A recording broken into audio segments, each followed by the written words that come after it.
Yeah, that's okay.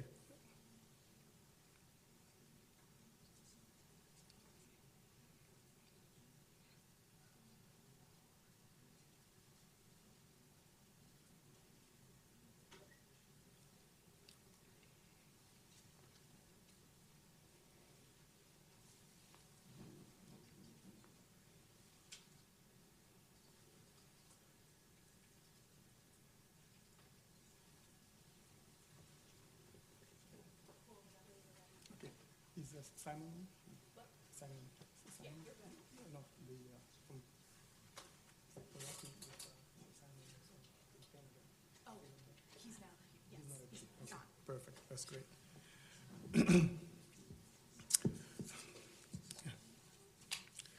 Hello, everyone.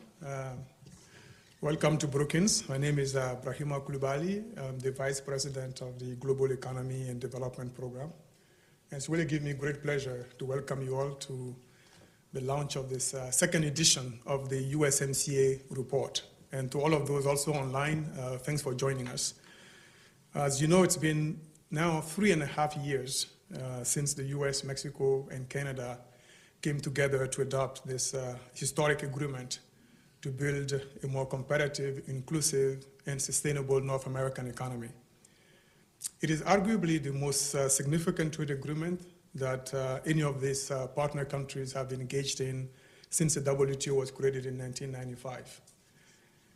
Beyond a traditional trade agreement, the USMCA provides an economic template that can really help realize the potential of an integrated and competitive North American market. Even though it received broad support from various stakeholders in all three countries, I think we can all agree that success is not preordained, and some implementation challenges are to be expected. And overcoming those challenges will require strong political leadership, but also sustained engagement from all stakeholders. And the Brookings USMCA initiative that is led by my colleague here, Josh Meltzer, represents our own institutional commitment to support the success of the agreement through independent research, analysis, as well as convenings of all stakeholders. It is toward this objective that we are really pleased to launch today the second annual flagship of the report, and this year's is entitled USMCA Forward 2023, Building a More Integrated, Resilient, and Secure Supply Chains in North America. And it is quite fresh off the print. It's available online. You can access it. So we chose to focus on this edition on the supply chains because they are really imperative to integrate the region's economies and therefore really central to the success of the USMCA. It identifies 5 priorities to strengthen the North American supply chains. You will have the opportunity to hear from Josh as well as our panel of distinguished experts. So let me say that our coverage of the USMCA doesn't really end with the launch today. We will continue to monitor the agreement throughout the year, including through our USMCA tracker, which is an innovative web-based tool to help document and track progress, and conduct research and timely commentaries and organize convenings. So all of the USMCA products are actually available on the Brookings website. We have a dedicated web page for that, so you can find all the products there. And you can also sign up there to receive updates on the USMCA. We have a newsletter as well that we send out to those who've subscribed. So to our distinguished panelists, thank you for being with us. We are really truly honored by your presence in person and also virtually in the case of Senator Massieu from Mexico and Deputy Minister Simon Kennedy from Canada. We look forward to an engaging and informative conversation with you all. So before I conclude, let me really express my gratitude to the International Advisory Council member and Brookings trustee Paul Desmarais, as well as Brookings International Advisory Council member Pablo Gonzalez for their leadership really and support on this initiative, without which it would have been difficult for us to bring this product to you and this work to you. And I'd like to also thank my colleagues in the Global Economy Program and the Central Communications Office for having really worked tirelessly around the clock to make sure that we meet all the deadlines and that you have the report ready by today's date that we're launching it. So let me now, with that, turn it over to Josh, who is going to moderate the remainder of the event. But thanks again for coming, and look forward to a lively conversation.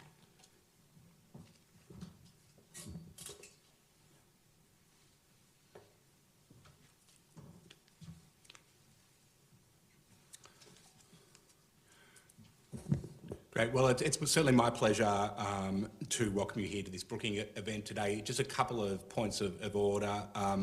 If you have any, for our online guests, we've got hundreds of people enrolled online. In fact, if you have any questions, you can submit them to events@brookings.edu, or you can tweet to @BrookingsGlobal using this hashtag @USMCA forward. I'm going to provide a few introductory remarks. I'm going to provide you a bit of an overview of the report that we're releasing today, and then we'll transition into an interesting panel discussion. So my name's Joshua Meltzer. I'm a Senior Fellow in the Global Economy and Development Program here at Brookings, and I lead the USMCA initiative. And today we are launching, as Cole just mentioned, the flagship report focused on building more integrated, resilient, secure supply chains in North America.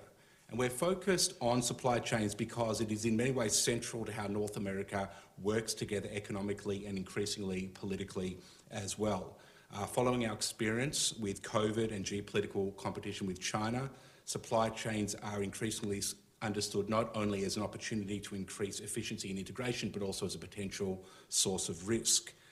During COVID, in fact, North American supply chains performed quite well, but it also became clear how dependent North America is on critical products from supply chains based in China and elsewhere. Strengthening supply chains is also a discussion about manufacturing, about how and where manufacturing should be reinvigorated, in what sectors and at what costs. And we'll discuss these and many other issues today.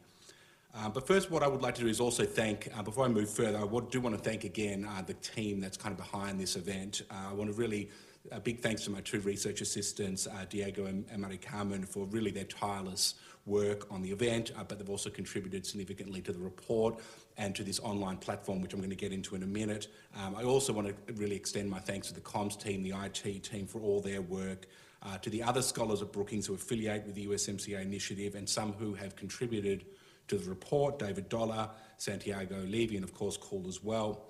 And I also want to extend my thanks to Pablo Gonzalez and Paul Desmarais Jr. for their leadership and support, and for everyone who is supporting the USMCA initiative.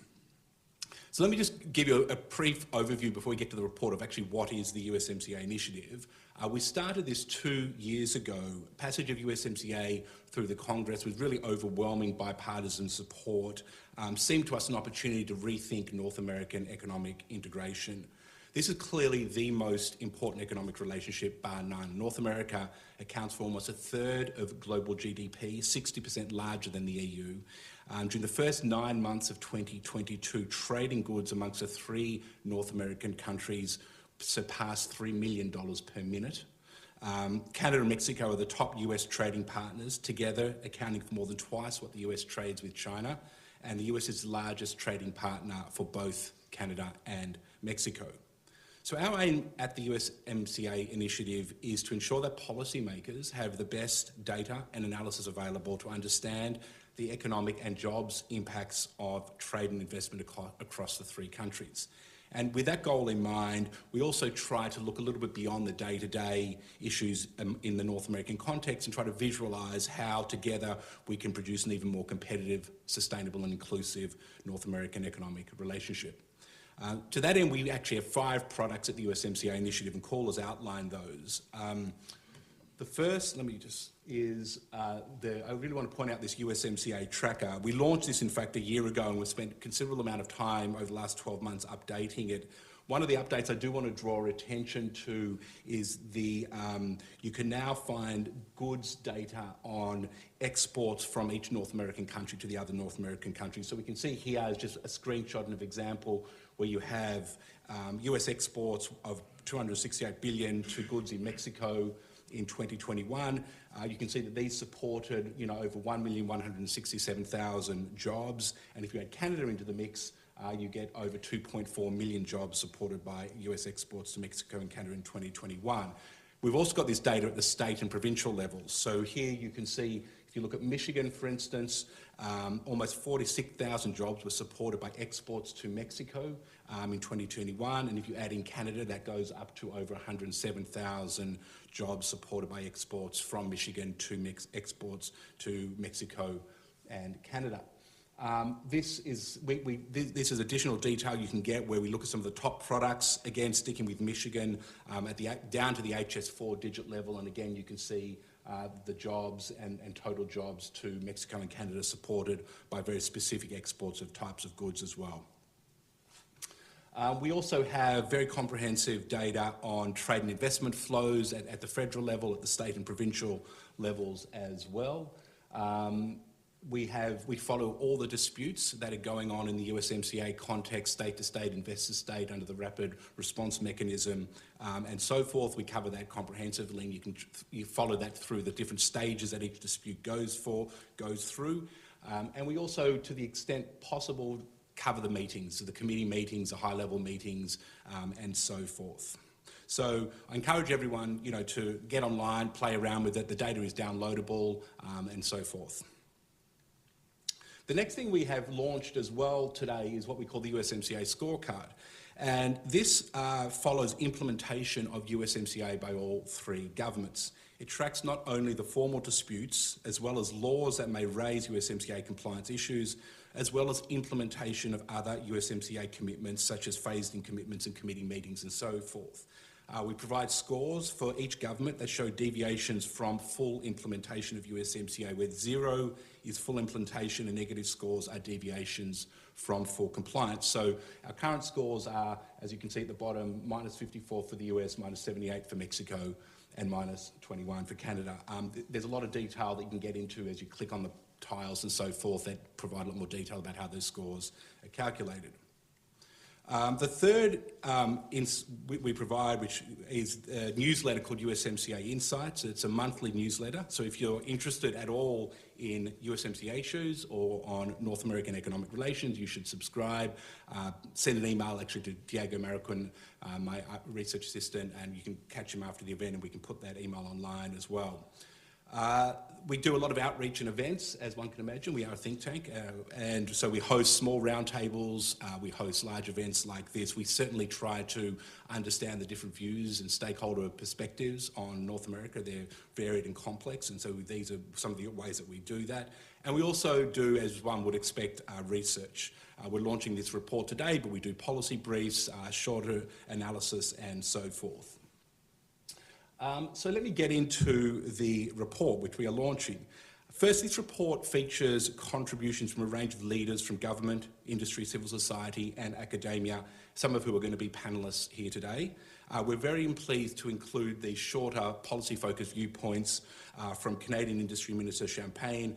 His Deputy Simon Kennedy is with us today, Mexican Senator Ruiz Massieu, who's also with us today, CEO of Union Pacific Railroad Lance Fritz, AFL-CIO President Liz Schuler, and the list goes on.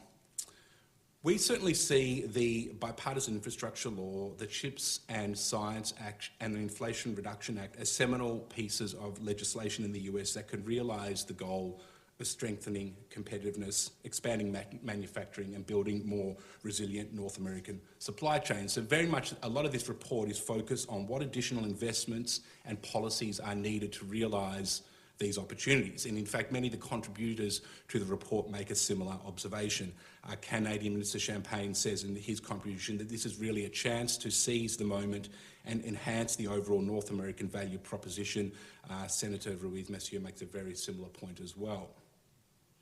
So this report has 8 chapters, 8 viewpoints. They all address very distinct areas. I'm going to cover off them briefly, and then I encourage you to read the report yourself.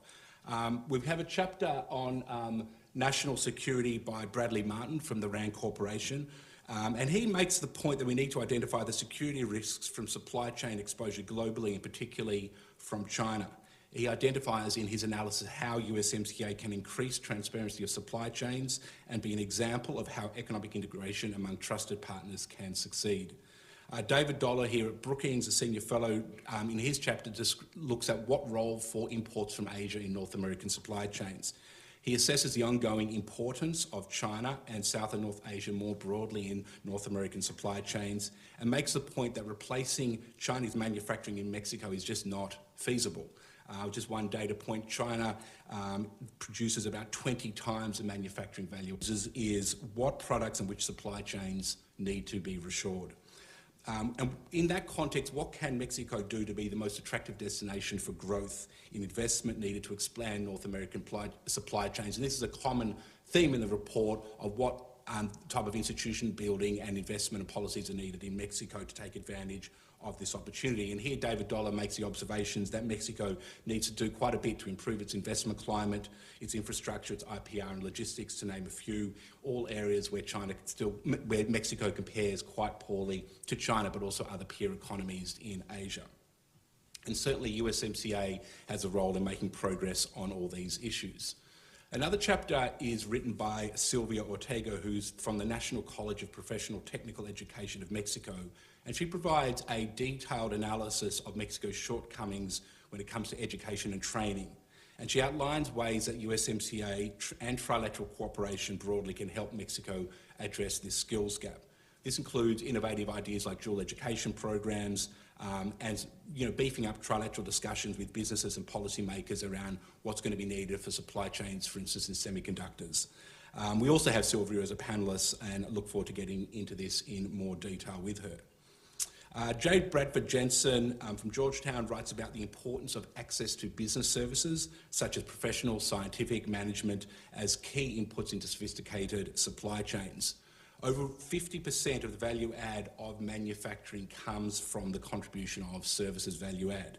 And Mexico has a shortage of domestically produced business services, which is going to require it to very much lean into importing from the United States and Canada these types of business services in the short term.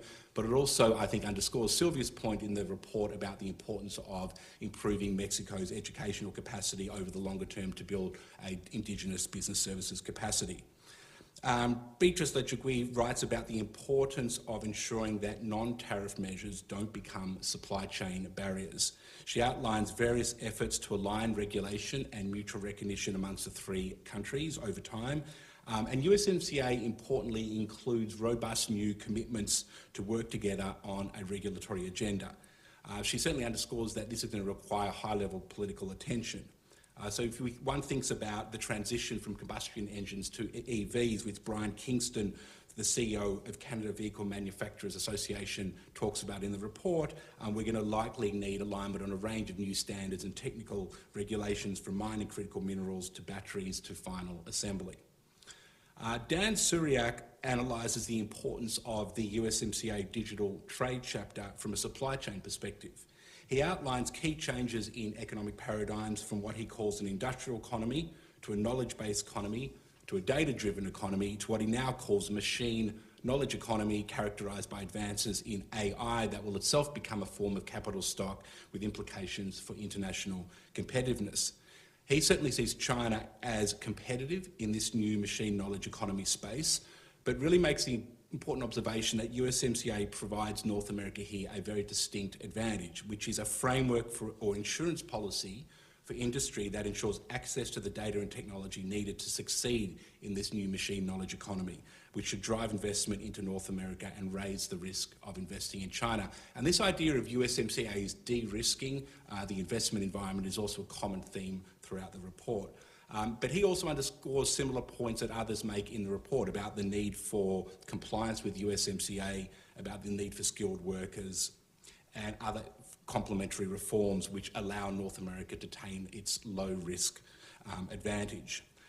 Kevin Kolben from Rutgers Business School writes about the USMCA labour chapter and how these commitments can increase supply chain resilience and reduce risk. He argues that business labour practices consistent with ILO standards are more efficient and resilient.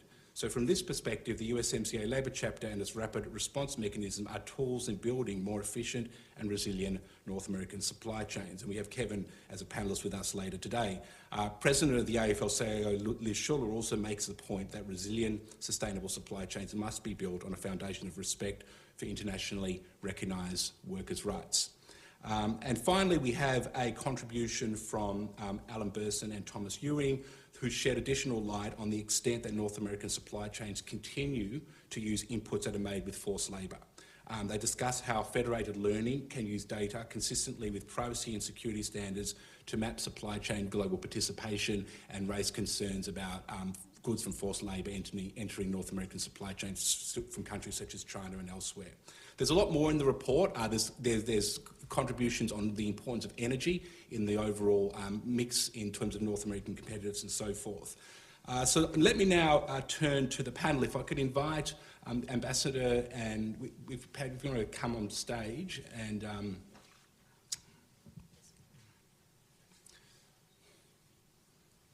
we've got you very specific seats.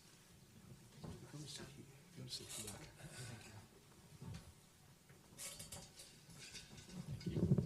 Let me just briefly introduce our panellists now, and we have two panellists obviously in person, two online.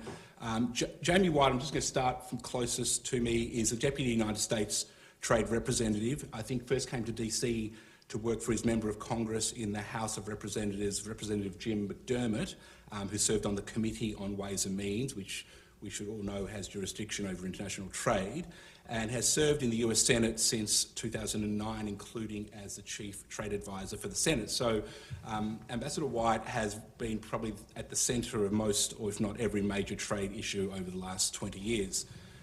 Patrick J. Ottensmeyer is the President and Chief Executive Officer of Kansas City Southern since July 2016, and is also a member of their Board of Directors. He's also US Chairman of the US Chamber of Commerce's US-Mexico Economic Council, and recently served as its US Chairman of the Strategic Trade Initiatives Working Group of the US-Mexico CEO Dialogue. Welcome to both of you. Online, we have Claudia Ruiz Massieu, who is not up on screen, but is coming. But she currently serves as Senator in the Mexican Senate, where she leads a special committee for monitoring the USMCA implementation. Prior to that, she led the Institutional Revolutionary Party, PRI, as their national chair. At the federal level, she has served in Congress and the Chamber of Deputies on 2 occasions, and as Minister of Tourism and Minister of Foreign Affairs. So welcome to her.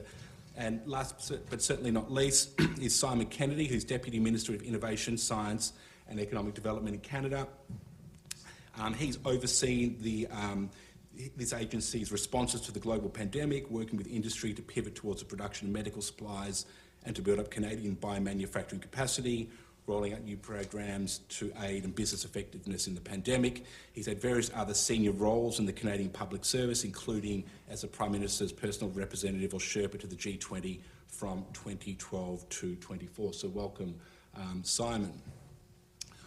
What we're going to do is we're going to run through the panellists here. They're going to make short remarks, and after that we're going to open up to a moderated Q&A, and then we'll open it up to the audience.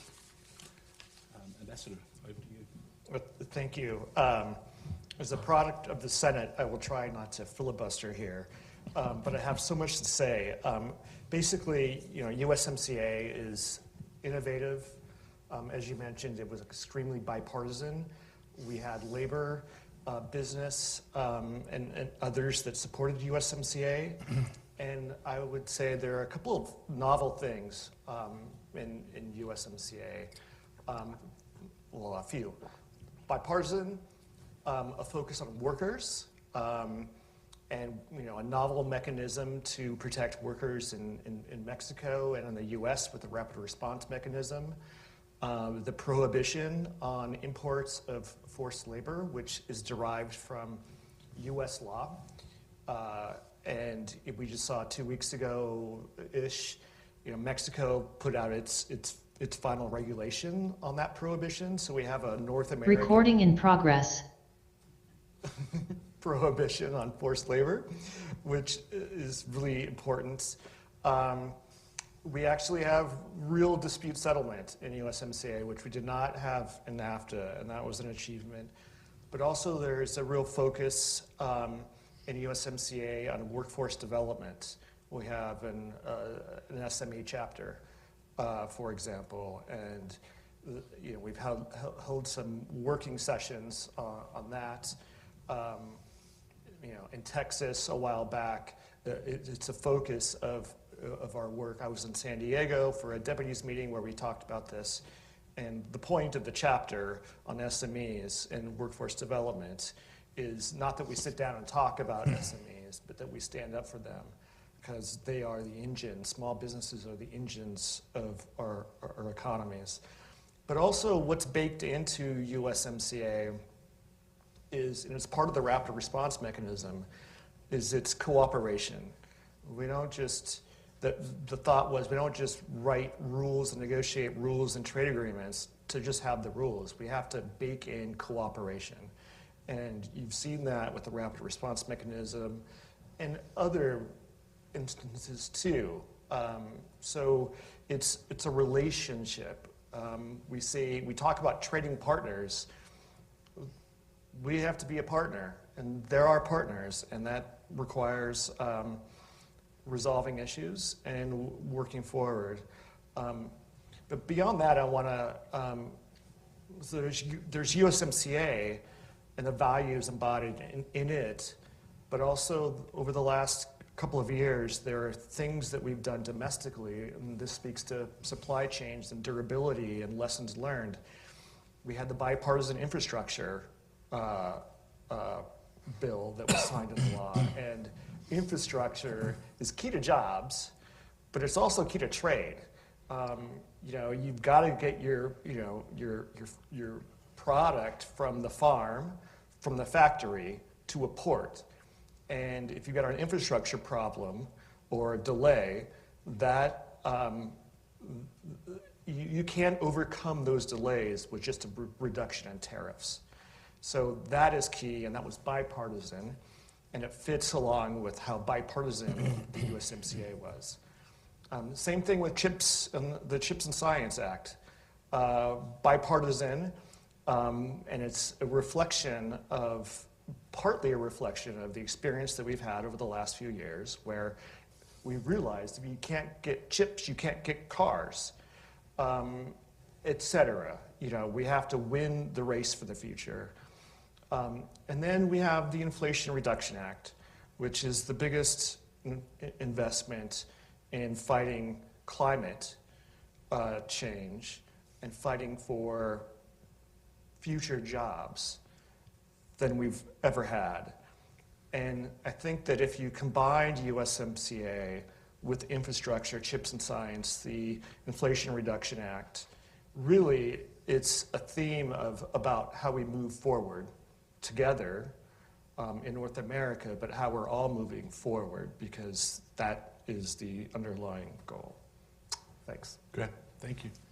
Okay, thank you. Thank you, Josh, and to the Brookings Institute for not only hosting this event, but for doing this kind of a work that I think is extremely important. I'd give a little bit of background, and then I'm Pat Ottensmeyer, President and Chief Executive Officer of Kansas City Southern, which is one of North America's largest railroad companies.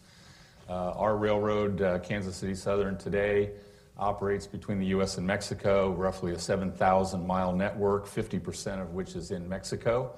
So we are very integral, picking up on the ambassador's comments about the importance of infrastructure and jobs and trade. We think we're a pretty good spokesman for that through our efforts to connect supply chains in North America and create investment opportunities in North America. We are on the threshold of combining with a Canadian company, Canadian Pacific, subject to U.S. regulatory approval, which we expect very shortly. We will create the first truly North American transcontinental rail network, connecting coast to coast in Canada, coming down through the Great Lakes, basically Minneapolis, Detroit to Chicago to Kansas City, connecting with our network that goes south to the U.S. Gulf Coast and then into Mexico and coast to coast in Canada. So it connects most of the major trade and population centers in North America, and we think is going to be a very interesting and valuable and relevant part of the North American infrastructure that will not only take advantage of USMCA, but help drive investment in North America. Railroads are such a critical part of the supply chain infrastructure for most industrial manufactured products, and we're going to have a very unique franchise to support that. In addition to the features and the advantages of USMCA that the ambassador mentioned, there's one that I think is worth, and I'm sorry if I missed it, I may have, but is the renewal feature. The fact that we are really more than halfway through the initial period of USMCA. We are closer to the renewal of USMCA than we are to the original entering into force, and we're not fully implemented. So we've got some work to do to get ahead of that and hopefully be prepared for the implementation in just under 3 years. And these forums and the work that the Brookings Institute is doing is really important to keep what I refer to as the USMCA trade muscle tone active. What we found with USMCA, with NAFTA, is that when there was political attacks, and there were many, not just Donald Trump, but political attacks on NAFTA, there wasn't a mechanism or wasn't adequate mechanisms and outlets like this to keep people aware of just how important these trade agreements are to our economies and our communities and our societies. So I really appreciate and value the work that you're doing here to try to do that and hopefully prevent USMCA from coming under the sort of attack that NAFTA did and dangerously escape avoiding pulling out and eliminating this trade relationship, which covers so much more than trade. I spend a lot of time, as Josh mentioned, I am the co-chair of the U.S. co-chair of the U.S.-Mexico CEO Dialogue. We've been active for 10 years, and I'll just spend a brief moment. Neil Harrington from the U.S. Chamber is in here. It's the U.S.-Mexico CEO Dialogue sits under the CCE in Mexico and the U.S. Chamber. We've been together for 10 years. We have 5 working groups that focus on many of the relevant issues today: trade policy, trade facilitation, investment, services, energy, and climate change. We've done a lot of good work. We've built a lot of trust. And we had the opportunity just recently in January to invite the Canadian business community through the North American Leaders Summit. And we talked a lot about expanding, modifying the U.S.-Mexico CEO Dialogue to include Canada, because many of the things that are relevant for U.S.-Mexico trade are relevant for Canada trade with Mexico, or with the U.S. and across North America. The issues are similar, not always exactly the same, but I think particularly as we head down the path here to the first renewal extension of USMCA, bringing all 3 countries, the business leaders, we hope that we are a valuable sounding board for the government leaders from the private sector so that we can include that private sector voice, align our priorities and our efforts through the working groups with government interest in all 3 countries, and make sure that this trade agreement continues to benefit the citizens and industries of all of North America. So I'll stop there. Thank you. Thank you. Senator, over to you.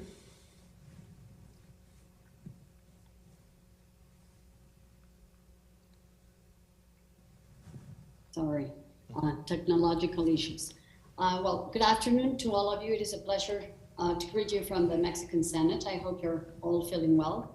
I'd like to thank the Brookings Institution for this invitation to participate in this launch event of the USMCA Forward Report, in which I was privileged to share my views and challenges and opportunities that in the USMCA implementation process for 2023. Special thanks to Mari Carmen Barron and to Joshua Meltzer, and of course, greetings to Jayme, Patrick, and Simon. I would like to begin by expressing one of my personal convictions. I strongly believe that a trade agreement is much more than a text. It is, of course, a legal and institutional framework that lays the foundations for integration among the countries that sign it, and that is also underpinned by shared values and a common vision. It opens opportunities to foster competitiveness, growth, and inclusive development, as well as to boost dynamics that go beyond trade in culture, education, and other people-to-people contacts and interactions that over time make these agreements socially and politically sustainable. And I think this is something that is very, very important, that is also sometimes often overlooked. Nevertheless, without instant political dialogue, without exchanging experiences, without a permanent updating effort, and without a tangible commitment in all the sectors that benefit from this economic integration, a trade agreement runs the risk of becoming a simple list of rules to order commercial transaction between its parties, which of course is not a small or unimportant thing. But last generation agreements or frontier agreements, such as the USMCA should be much more. The USMCA has been instrumental in ensuring the competitiveness of the North American region's economy in a complex and unprecedented global environment. And this is not a coincidence. It is a result of a joint effort between governments, between the private sector and civil society in our three countries. Now, it is precisely this unprecedented context that calls upon us to expand and deepen our integration, consolidating and creating new regional value and supply chains. Events and processes like the COVID-19 pandemic, the Russian invasion of Ukraine, the trade dispute between the US and China, and their effects on the global economy have configured a series of opportunities that we must take advantage of. That is why I welcome this initiative of the Brookings Institution to offer a space for exchange in which specialists, decision makers, and stakeholders can dialogue to share ideas, contrast opinions, and build proposals that allow us to make this agreement, the USMCA, a true driver of development in our countries. And I just want to end stressing something that I said before, and that is we have to build more political and social sustainability for this agreement, and that has to do with making its many benefits tangible for people beyond experts, beyond governments, and beyond directly involved, the directly involved business community. Thank you. Thank you, Senator. Deputy Minister Simon Kennedy, over to you. Hey, thanks, Joshua. I hope folks can hear me okay. So it's very nice to be with all of you today. Congratulations to Brookings for the second report. I think, it's fair to say that for Canadians, continental trade and the benefits of continental trade, it really is kind of an article of faith in economic policy circles. I mean, I think we in Canada, certainly see the substantial benefits that have come from the successive trade agreements we've had in North America, and the renegotiation leading to the USMCA, CUSMA as they call it in Canada. I think we're very happy to see that agreement renewed and strengthened because of the recognition that there's an enormous amount of good for all three countries that come from continental trade. What I find, kind of maybe, remarkable is the amount of trade that's intermediated by this agreement that flows friction-free. I mean, there's a lot of attention that's paid to various kinds of disputes, but, we have $1 trillion a year of trade going across the Canada-U.S. border, and, 99.9% of it, goes ahead without really any kind of friction at all. So I think the the kind of high-profile disputes are really, we would like to think of those as the exception, not the rule. And it is absolutely right that the agreement will be coming up for renewal, and obviously, we're very hopeful that we'll see a renewal and that will all go smoothly. I think the more interesting point, and it may be that I'm kind of a practitioner as opposed to a kind of trade policy person, career-wise, but it's the context in which continental trade is taking place today, which I'm not saying anything that the audience doesn't already know. But, with the experience of the pandemic and with the experience of, the war in Europe and Ukraine, and with some of the increasing friction that we see, in particular with China, policymakers are turning in earnest to worry a lot more about the resiliency and security of supply chains. And I saw that firsthand in the pandemic. Joshua, you mentioned at the beginning when you mentioned people's bios. My organization was directly involved in biomedical and efforts to source medical countermeasures, personal protective equipment, and so on. And what we had discovered in Canada is that notwithstanding this long history of expertise and developing the polio vaccine and this sort of thing, we had going back to the early 20th century, substantial capability, in particular in life sciences, that the manufacturing dimension of that had eroded. And by the time the pandemic hit, and this is something that we talk about in Canada, it's a matter of public knowledge, we had made the rounds, the government had spoken to every one of the major vaccine manufacturers to scope out the possibility of making the vaccine in Canada, transferring the technology and making it at scale in Canada. And that was not possible because we didn't have the manufacturing capability to do it. And so, it's a matter of fact that we were entirely dependent on imports of vaccines for response to COVID-19. And the government has a substantial strategy to make sure that we're never in that position again.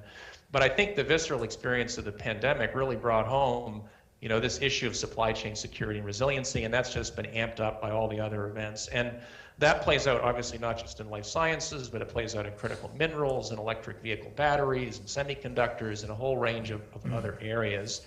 And so I think this is going to produce significant opportunities, but possibly significant challenges actually for continental trade, because I don't think it's just necessarily the case that because there's going to be a desire to nearshore and onshore all of this activity, that it's all just going to happen sort of automatically without a measure of stewardship and leadership on the part of governments. And again, this is just maybe a personal reflection, but it's just to say, if you look at the Inflation Reduction Act, for example, or the CHIPS and Science Act, I mean, huge, important measures by the government of the United States to bring these very critical activities, onshore. And I would say, again, a personal reflection, I would not characterize the IRA measures as protectionist in the classic sense. And in fact, our discussion with U.S. policymakers, they seem to be they would be very happy if Canada were to step up and take similar measures. The more the merrier. Let's bring all of this activity into North America. And in fact, in the IRA, when it comes to automotive, the automotive elements, the subsidies for purchases of electric vehicles are explicitly allowing vehicles manufactured in Canada to receive the consumer rebate. So there's nothing in the legislation per se that is designed explicitly, but the fact that to kind of shut out, say, Canadian production, but the fact that the U.S. is using its balance sheet and using its kind of heft to bring that activity to the U.S. does present a potential challenge to not just to Canada but to Europe and others about what is our response, how do we or do we not participate in this space. And I think, when you kind of go down the list of areas, there are going to be opportunities, I think, for us to strengthen continental trade, but it's going to require, I think, smart policy choices and dialogue among governments to figure out, like, what is the relative strengths and what are the places we can play in the supply chain where we're going to be complementary to each other, and we're going to be reinforcing each other, and we're not going to be maybe competing to figure out who can pull, investment A into the one country or the other. I mean, a good example of this would be in semiconductors.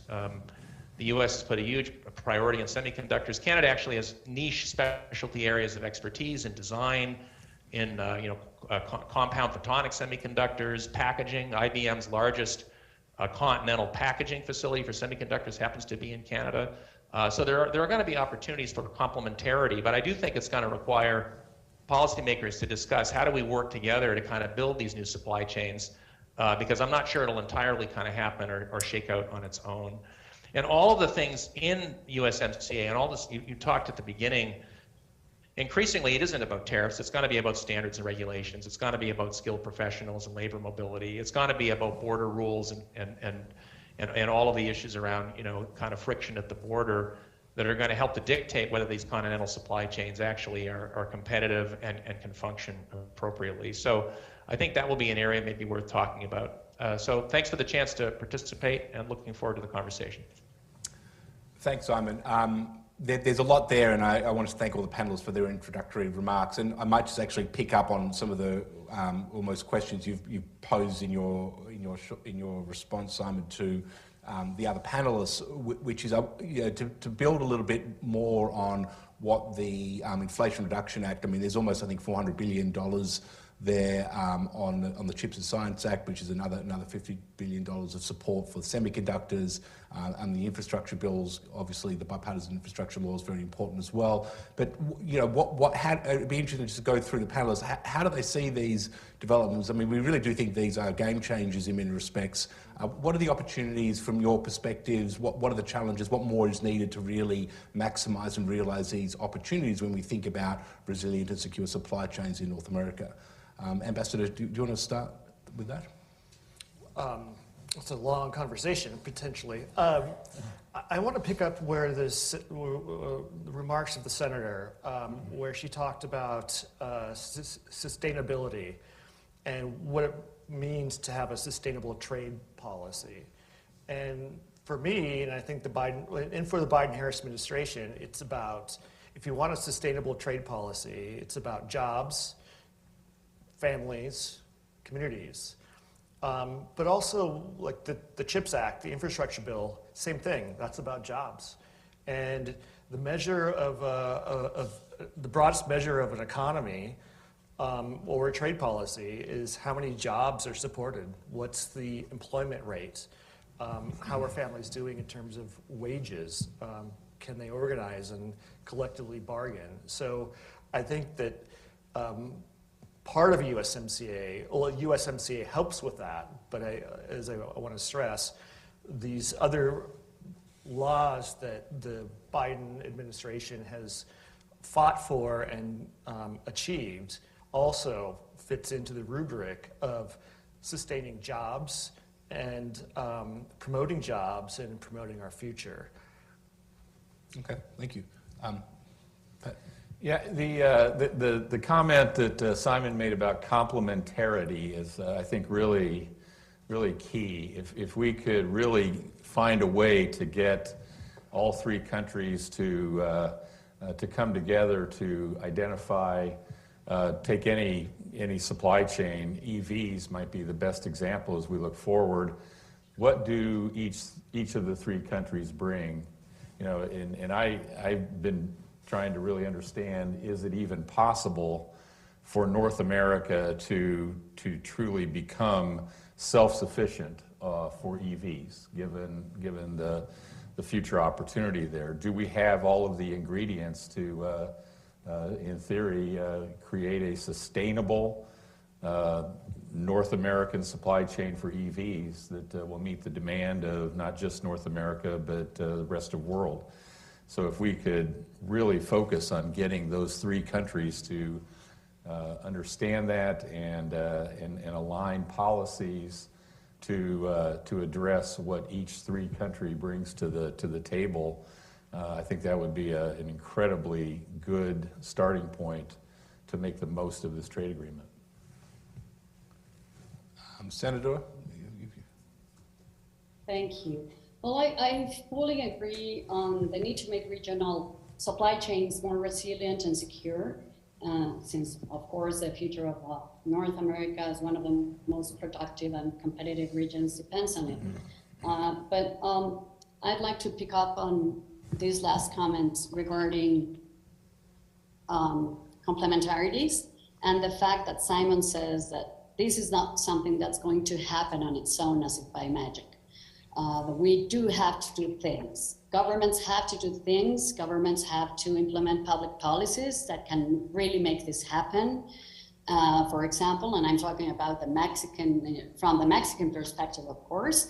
I don't need to expand on how many of our government's policies have triggered, the dispute mechanisms that we already have, and it's good that we have them. But governments have to ensure, particularly in Mexico, that we can provide the energy, the connectivity, the logistics infrastructure, and the human capital or resources that will be needed in order to make this opportunity really, become something that is happening.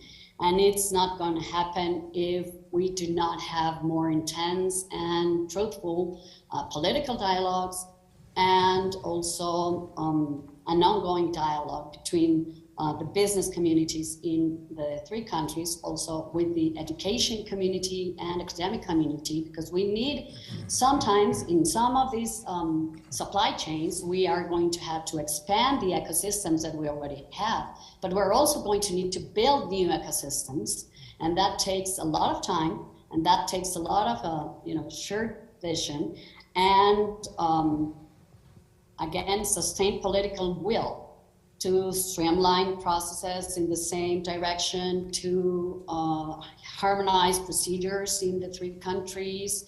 And also, maybe we need to start talking about, if we really want to make the most of the complementarities that we have between the three countries, maybe also expand our vision and the scope of the agreement. But it's hard because it will mean, or it should mean, that we have to touch upon subjects that are politically very hot.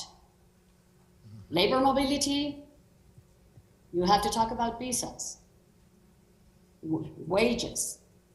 You have to talk about training and retraining our workforce. And you have to talk about things that we have chosen not to talk about and to include in our agreement, whether it is the USMCA or NAFTA before it, because they are politically dangerous issues that not go over well with almost any political base. So I think this is the kind of things that we need to talk about and that are there. And if we really want to make the most of this opportunity and to really build upon our complementarities, we also need to start opening up discussions, not maybe between governments, but this ecosystem that is invested on the integration and on the USMCA really being a tool for the region to make the most of these new announcements that the three leaders made in January. Maybe these other communities, not the political dialogue, but the other communities that are involved in this project as a shared project and vision in three countries, should start talking about some of these difficult and politically explosive issues, sort of to make progress and be ready when the political dialogue can be ready to really talk about these kind of things. Thanks, Senator. Firstly, Simon, I don't know if there are any of those points you want to come in on, or if any of the panelists want to address some of the issues that the Senator's brought up, her vision for USMCA in North America. But Simon, over to you. Well, I would maybe just you mentioned, Joshua, the IRA and sort of some of the comments around that. I mean, maybe just to illustrate, so look, Canada, US, and Mexico have been allies and friends for a long time. I know nothing's going to change that. But I would say what I find so striking about the nature of continental trade, I mean, at least if I think about, say, Canada-US trade in sectors like automotive, is the degree of kind of mutual dependency and a certain kind of symmetry, in the trade. So, for example, in automotive, and I had to negotiate this agreement one time between the US and Canada on kind of border security measures and so on. So I had a chance to go down and actually, be at the border crossing in Detroit and, and sort of see what goes back and forth. I mean, car parts and goods go back and forth 6-7 times before the finished product is produced. So when you're buying a car, it may be, technically coming from a US plant or technically coming from a Canadian plant, but like literally it's kind of indistinguishable as between Canada and the US because the thing is crossed back and forth multiple times in the process of being manufactured. The border is there, rules have to be followed, but for all intents and purposes, the cluster kind of straddles the border. And we've got lots of examples like that beyond automotive. I had a long time ago, had some work in the agricultural policy space. Lo and behold, you have the same sort of thing in the meat industry. You have animals that are born in Canada and they're raised in, and across the U.S. border, and they come back to a feedlot in Canada, and it's amazing the degree of kind of back and forth. Now, that may not be true in all sectors, but the point being that we really do have these kind of continental supply chains, and there is a lot of kind of dynamism in them. I think the huge opportunity of the IRA and the huge opportunity of some the decisions that have been made is that we are transitioning to this lower carbon economy. I see this every day. Businesses are moving quickly and investing. And the IRA is going to put significant wind in the sails of that shift in North America, and it's going to drive adoption of EVs. It's going to drive development and adoption of all this technology. So huge opportunity. The downside risk, in a way, is that as this whole new industry is being built, is that just the extent of the support provided for this activity to happen in the U.S., runs the risk that it will pull activity that might otherwise naturally happen in, say, Canada or Mexico might happen in the United States. And so I do think there's kind of a challenge / question that policymakers in Canada and Mexico and elsewhere have to figure out, which is what is our response? What do we do in the light of this? And I do think, without wanting to certainly tell our American friends what to do, there's probably also ideally a dialogue to be had kind of going downstream, which is when governments intervene in this way to sort of drive the onshoring and reshoring of activity, is there a way to do some of this together or think through, like, how do we do it? How do we, sort of do this most efficiently? So if I take the automotive sector as an example, the support in the IRA over the next 10 years, for example, for battery production and module production is significant, and it's uncapped and it's tax-free. And there are no other conditions, at least as far as we can tell, except you have to produce the battery. So that's a fairly substantial ongoing OPEX, level of OPEX subsidy over 10 years. That's a huge benefit for companies deciding where to set up their facilities. So the IRA is going to, influence its design to. It's going to influence behavior in a substantial way across a whole range of these future industries. Well, that'll have implications for North American supply chains. And the challenge, it's a positive challenge in a way. I don't want to sound like I'm complaining, but the challenge for the other governments in North America will be, how do we fit into this, and how do we ensure that as these supply chains emerge, we maintain that kind of cross-border dynamism, that we have had, I think, historically in some sectors like automotive. Yeah, thanks, Simon. It suggests that I think this pivot, in a sense, to more significant government involvement and direction when it comes to critical industries like EVs, batteries, semiconductors, suggests there's maybe a follow-on set of dialogues around subsidies and coordination, certainly amongst the three governments, to make sure that we're not, unnecessarily subsidising, in the same areas, that what we're doing is complementary and it's sort of working towards the same goal.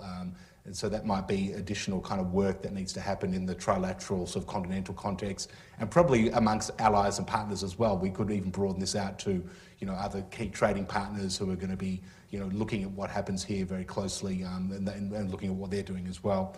I don't know if any of the panelists want to come in on any of those points. I'll chime in. The Inflation Reduction Act comes up with our trading partners all the time. Including our partners in Europe. And I think the point that we always arrive at is we're pulling in the same direction. We're trying to address climate, we're trying to promote jobs, and we're all doing it in a slightly different way, but we have shared values, which is jobs and fighting climate change. And so that's the good thing. As policymakers, we have to try to figure out how our policies align with our trading partners so that we are most effective. Yep, great. Let me just take this opportunity to see if there are any questions in the audience. One over here, Diego.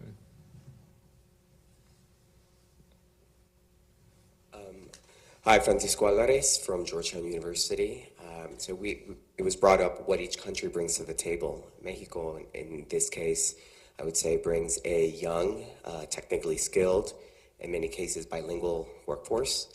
And so for the perspective of Mexican workers, how do we ensure that USCMA doesn't become more of the same insofar as doesn't become just more of the same maquiladora or outsourcing model? And specific to the senator, what should legislators, what should governors be doing at the state and federal level to ensure that nearshoring this model ensures higher wages for Mexican workers? Thank you. Senator, do you want to kick off any responses to that question? Well, first of all, we are, as you know, implementing the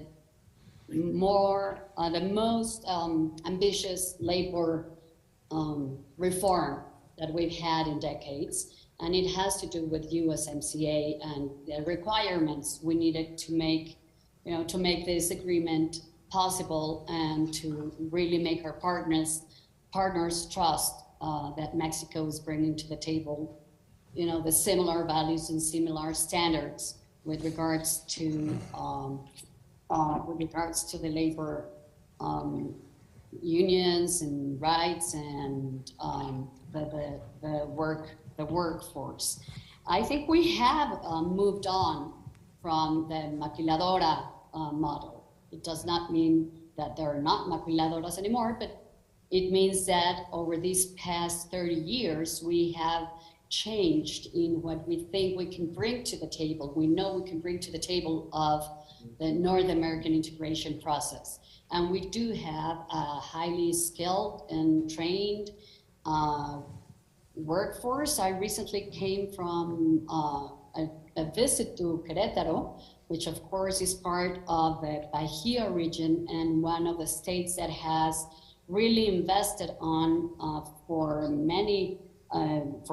2 decades now in creating an academic environment, a university environment that is specifically, geared towards producing the professionals that the aerospace industry, that the automotive industry are going to need if we continue to grow in this, in the way that we have been growing as the North American region.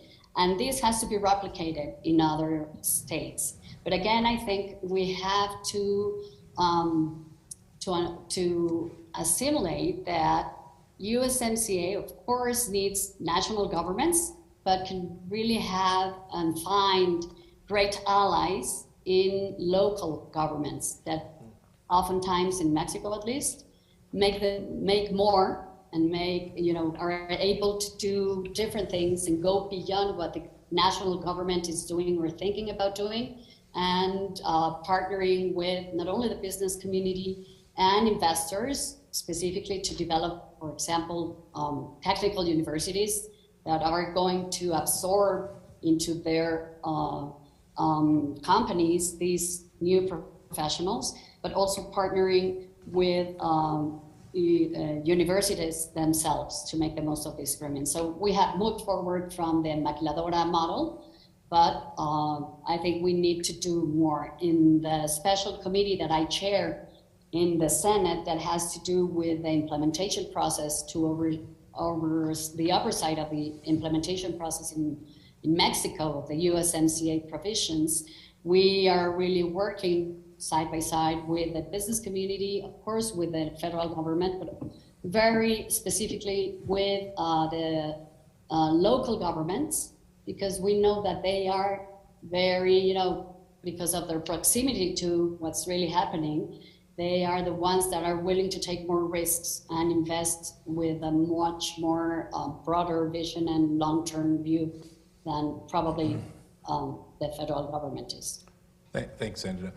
I'm going to have one final question for the panel. Unfortunately, we're going to have to wrap up after that. When we launched the USMCA initiative in the first USMCA Forward report, which Ambassador Tai contributed a short viewpoint to, we framed the vision as a more competitive, sustainable and inclusive North American trade relationship. The question I'm going to ask each of the panelists, and for sort of just one response is, what more do you think we could be doing that we're not doing today, whether it's in the USMCA context or outside of the USMCA, to make North America more competitive or resilient or sustainable or all of the above? What's missing that you would like to see more of or to see started? I wouldn't use the word missing, but I think implementation of USMCA is critical. Within trade policy, my experience has been there is this perception that is true that we pass a trade agreement, and then workers say, "Well, you don't enforce it.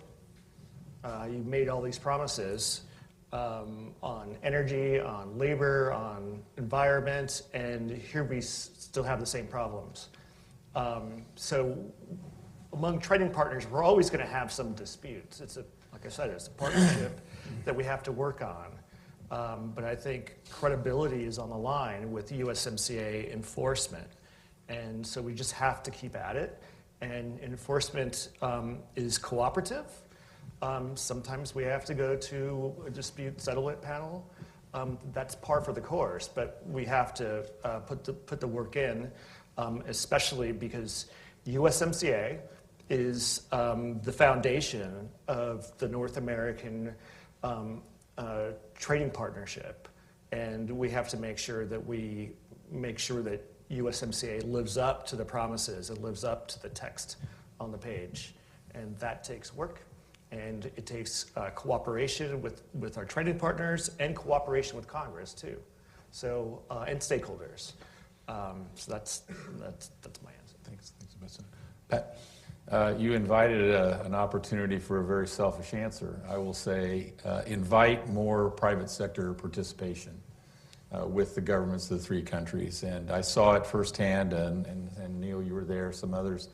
But the business discussion with the government leaders that took place in Mexico City in January at the North American Leaders Summit, I thought was terrific. And it was the first time, and I'd been involved with the US-Mexico CEO dialogue for 8 or 10 years, but first time we had the Canadians in the room. But you know, at the end of the day, the private sector, we're hiring a lot of people, we're making a lot of investments, we're trading goods with each other. So I think greater engagement of the private sector.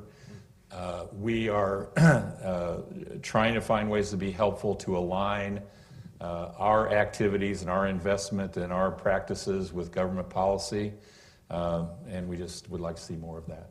Thanks. Senator. Well, I think we really have to work hard on creating a sort of North American identity that is, in time, will come to be shared by the three countries, because we're not talking only about an agreement between three governments. We are talking about a vision that is shared or should be shared by the peoples of three different but countries that have very many complementarities and whose future is already dependent on this agreement. So we have to work more on building social understanding and support of the USMCA as a common heritage and also as a common tool that we all should take good care of and ensure that it helps us to reach our common potential and national potential as well. We have to create even a common language. Just remember during the pandemic that we did not have the same definition of what an essential economic activity was. And the supply chain of the automotive sector was interrupted because Mexico did not classify the automotive sector as an essential activity. And again, local governments went way beyond their powers, and some of them that are heavily invested in the automotive sector declared that it was an essential activity, even if the federal government had not declared it. So they opened the plants so we could continue with this production. So building a common language in order to make people understand the same thing when we talk about a specific term regarding the USMCA agreement. We have to keep on involving the business sector, but we're doing fairly well in that, in that area, but also involve more the education and academic communities and also the cultural sectors. Again, we're thinking about a region that is looking to integrate itself, not only economically, but because we share some values, and that is why the USMCA incorporates also things that have to do with the quality of life, with taking care of the environment, and other types of values that are not usually part of a trade agreement. So more of a shared North American identity with whatever it entails. Thanks, Senator. Simon. Well, I'm not sure. I was trade deputy a long time ago, but I've been out of that business for a while. I'm not sure I'm qualified to say, well, here's specifically, what we need to be paying attention to on USMCA. My sense is that where the action is going to be in the next few years is going to be around policy and strategy around critical supply chains. So we've got, USMCA kind of governs the whole trading relationship. We got to make sure that that stays on track. But where the action is going to be, I think, is going to be on things like clean energy, critical minerals, AI and quantum, semiconductors, defense production, frankly. I mean, even in the US, NORAD's going to be, renewed, for example. I mean, there are going to be opportunities, I think, for the continent to have strategic discussions around these supply chains and how they're going to emerge and how we can work together to kind of increase our relative security. I mean, Canada has lots of critical minerals. The US has an enormous need for critical minerals. There's a lot of opportunities, I think, for us to do work together in these key supply chains. So, I mean, to be honest, when policymakers I deal with, when we talk about our continental relationships, they tend to be less about the broader framework, and it's more about these specific pressure points, that are of keen interest to the White House and Mexico City and Ottawa and all that kind of stuff. The last thing I would say, I think I agree with the senator. I might phrase it a little differently, but I would say the impression one has, certainly outside of the United States, say in Canada, is that part of the brand impairment, if you like, of the previous NAFTA and so on was about my language, not anybody else's, but the hollowing out of the manufacturing heartland and jobs, going offshore and this kind of stuff. And truthfully, it's amazing to see just how many jobs in each of our three countries are dependent on continental trade. I mean, the number of American jobs dependent on trade with Canada is kind of mind-boggling. You mentioned at the beginning, I think we're the #1 export market, not China, nowhere else, for something like 30-something U.S. states. So there's a lot of dynamism in the continental relationship, but it tends, I think, to sometimes get overshadowed with this, understandably with jobs going to China and that sort of thing.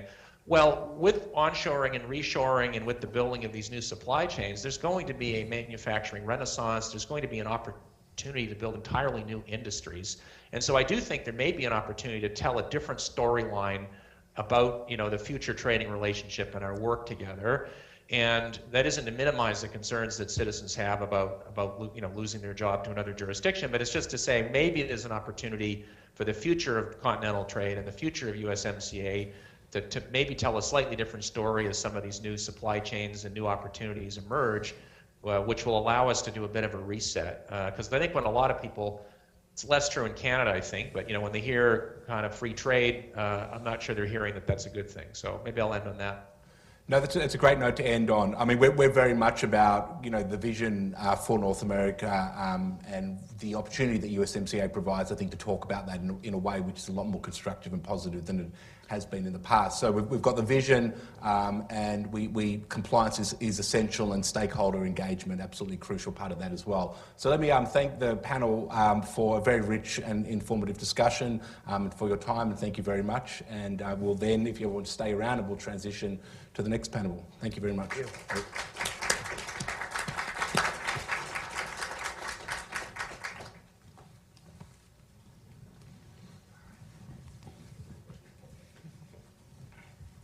Thanks so much. Great to see you. Thanks so much, Pat. Absolutely.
here. No, that's so much. fine.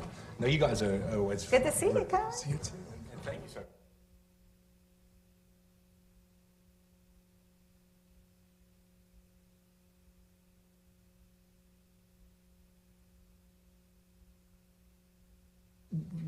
We're going to kick off. We're going to head straight into the next panel. So if everyone could take their seats, that'd be great. I'm going to just shortly introduce the panelists, and then we're going to jump straight into a moderated Q&A. I'm just going to run down again the list of panelists here, starting with Cathy Feingold, who's the director for the AFL-CIO's International Department. In 2018, Cathy was elected Deputy President of the International Trade Union Confederation. The organisation represented 200 million unionised workers worldwide. In 2022, Secretary Blinken appointed Cathy to his Foreign Affairs Policy Board, where she provides input on a worker-centred foreign policy agenda. And in 2020, Speaker Pelosi appointed her to the Independent Mexico Labour Expert Board that was created under USMCA to monitor and evaluate labour reforms and worker rights compliances in Mexico. Welcome. Thank you. To you. Kevin Kolben, who's an Associate Professor and Department Vice Chair at the Department of Supply Chain Management at Rutgers Business School. He's a recognised expert on transnational labour regulation and supply chain labour governance. In addition to his academic work, he regularly consults with and advises governmental and non-governmental organisations such as the ILO, USAID and the European Union. He has served on the National Advisory Committee for Labour Provisions of Trade Agreements in the United States Department of Labour between 2011 and 2017, and is currently named to the US list of panellists for the USMCA's facility-specific rapid response labour mechanism. Kevin, great to have you here. Sylvia, onto the panellists up on screen. Sylvia Ortega Salazar is the External Advisor, General Directorate at the National College of Professional Technical Education of Mexico. She's a sociologist and educator, served as Vice Minister for Upper High School and Vocational Education of Mexico. She's been Rector of the Metropolitan Autonomous University Azcapotzalco, I'm sorry if I've done that incorrectly, General Director of the International Cooperation at the National Council for Science and Technology. She's also been Vice Minister of Basic Education in Mexico City, Rector of the National Pedagogical University, and General Director of the Colegio de Bachilleres, a network of public upper high schools. She was the first woman rector of a public university in Mexico and has received numerous recognitions for her achievements in public service as well and contribution to international education. Ken Smith is Mexico's former chief negotiator for NAFTA. He's also currently a partner at Aegon, a Mexican consulting firm. So prior to that, as I said, he served as Mexico's chief negotiator for the modernisation of NAFTA that led to the signing of USMCA, where he was responsible for a lot of the new aspects of the negotiation. He negotiated the side letters that protect Mexico against any national security measures that the US might impose against the automotive sector under Section 232. As representative of Mexico's Ministry of Economy in the Embassy of Mexico from 2013 to 2017, he led efforts to promote Mexico's trade interests in the United States and served as the ministry's liaison with US private and public sector stakeholders, NGOs and think tanks. Ken, great to have you here as well. We're going to get straight into a Q&A. We've obviously got a lot of expertise up here. So my first question, again, I'm going to just, these questions are open to all panelists. One of the themes that comes out in the report is that in a range of key areas, Mexico lags, and more needs to be done, particularly for Mexico's sake in terms of taking advantage of the opportunities presented by this renewed focus on building manufacturing and supply chains across North America. So we see certainly that not only does Mexico lag the US and Canada, but also peers in Asia, including China, and this is particularly true when it comes to education and worker training. And Sylvia, you wrote about this.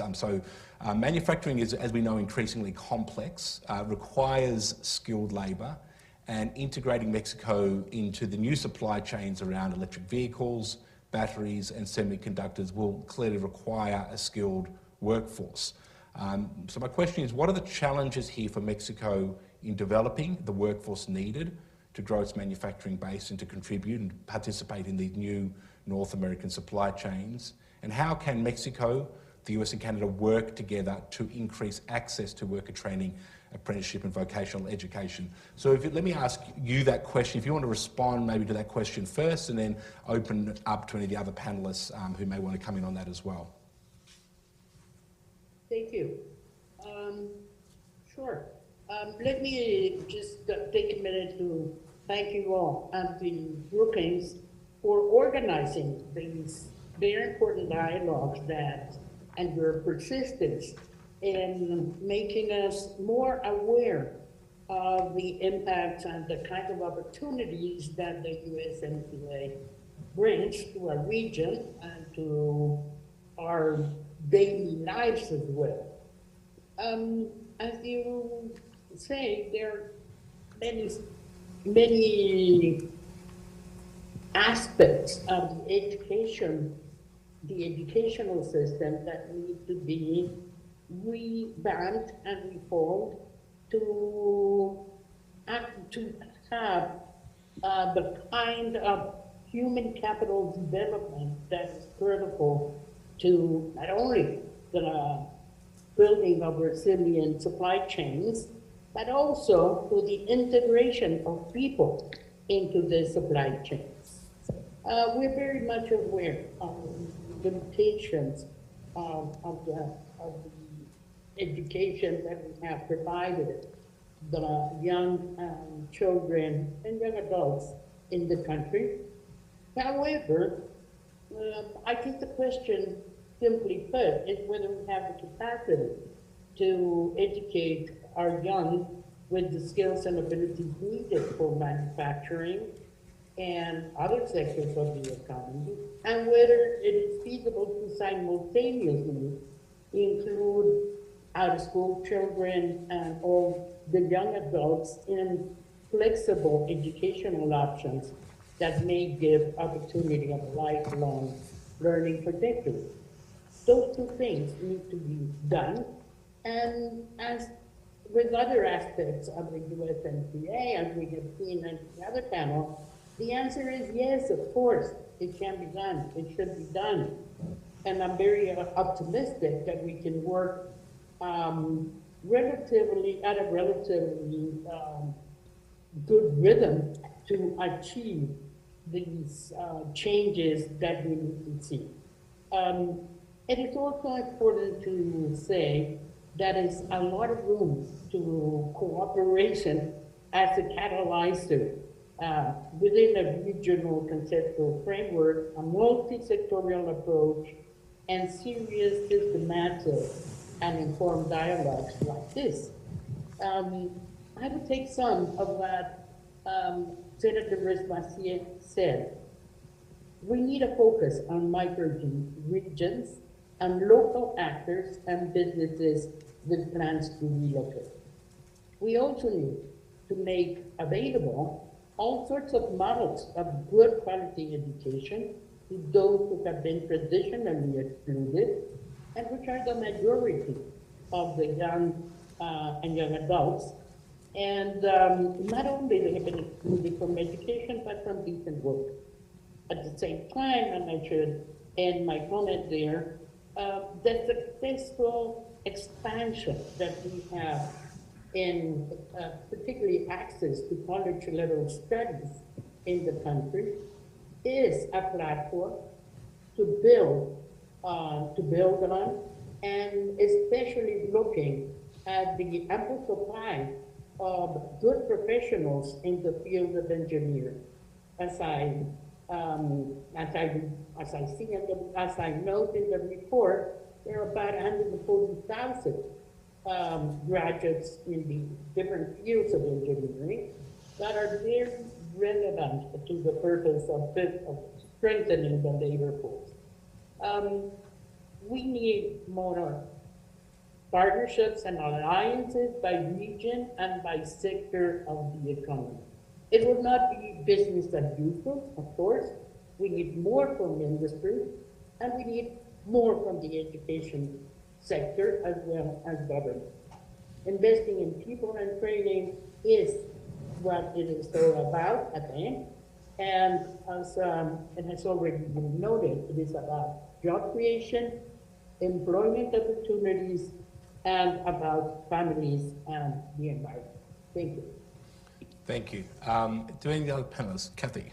Sure. I think this is critical because, very loud, you know, we have the same issue in the United States, just to be clear. And with the CHIPS and the IRA, we in the labor movement are clear that we need to be working to upskill a lot of the folks in the United States, as well as in Mexico and Canada. It's critical that we have it throughout the region. A couple examples.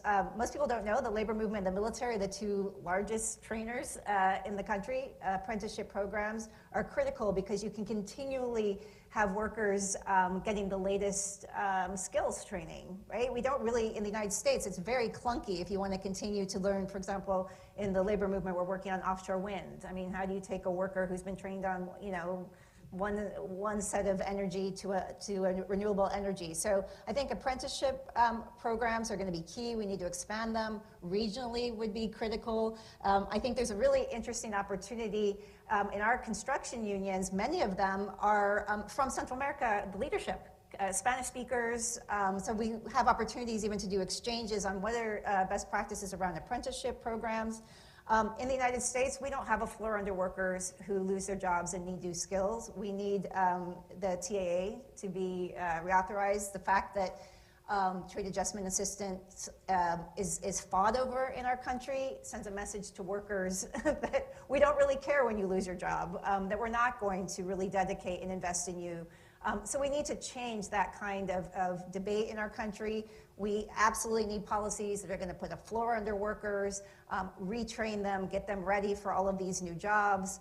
And then I think we need to absolutely expand investment in the apprenticeship model, because if you just have a patchwork of programs, workers then get stuck, right? You learn this new technology, and then now you have to look for the next program. Apprenticeships allows it to be a lifelong process. So how we expand that and share best practices from Canada to Mexico, I think would be critical. Great, thanks. Anyone else want to come in on this bit? Can I ask a question, or is that your No, turn? you go ahead, Kevin. Thanks. Yeah. So one thing we talk about in the university is a demographic cliff that's coming up. Has that been discussed in terms of a demographic cliff for workers, and is that going to affect attempts at reshoring, and what, is that a conversation? Well, I think that there are many workers still. I mean, we're more focused that there's a lot of people who would be willing to get those jobs, right? I mean, we are still, in this country, there's people who need the skills, who've lost jobs, who are willing to be retrained.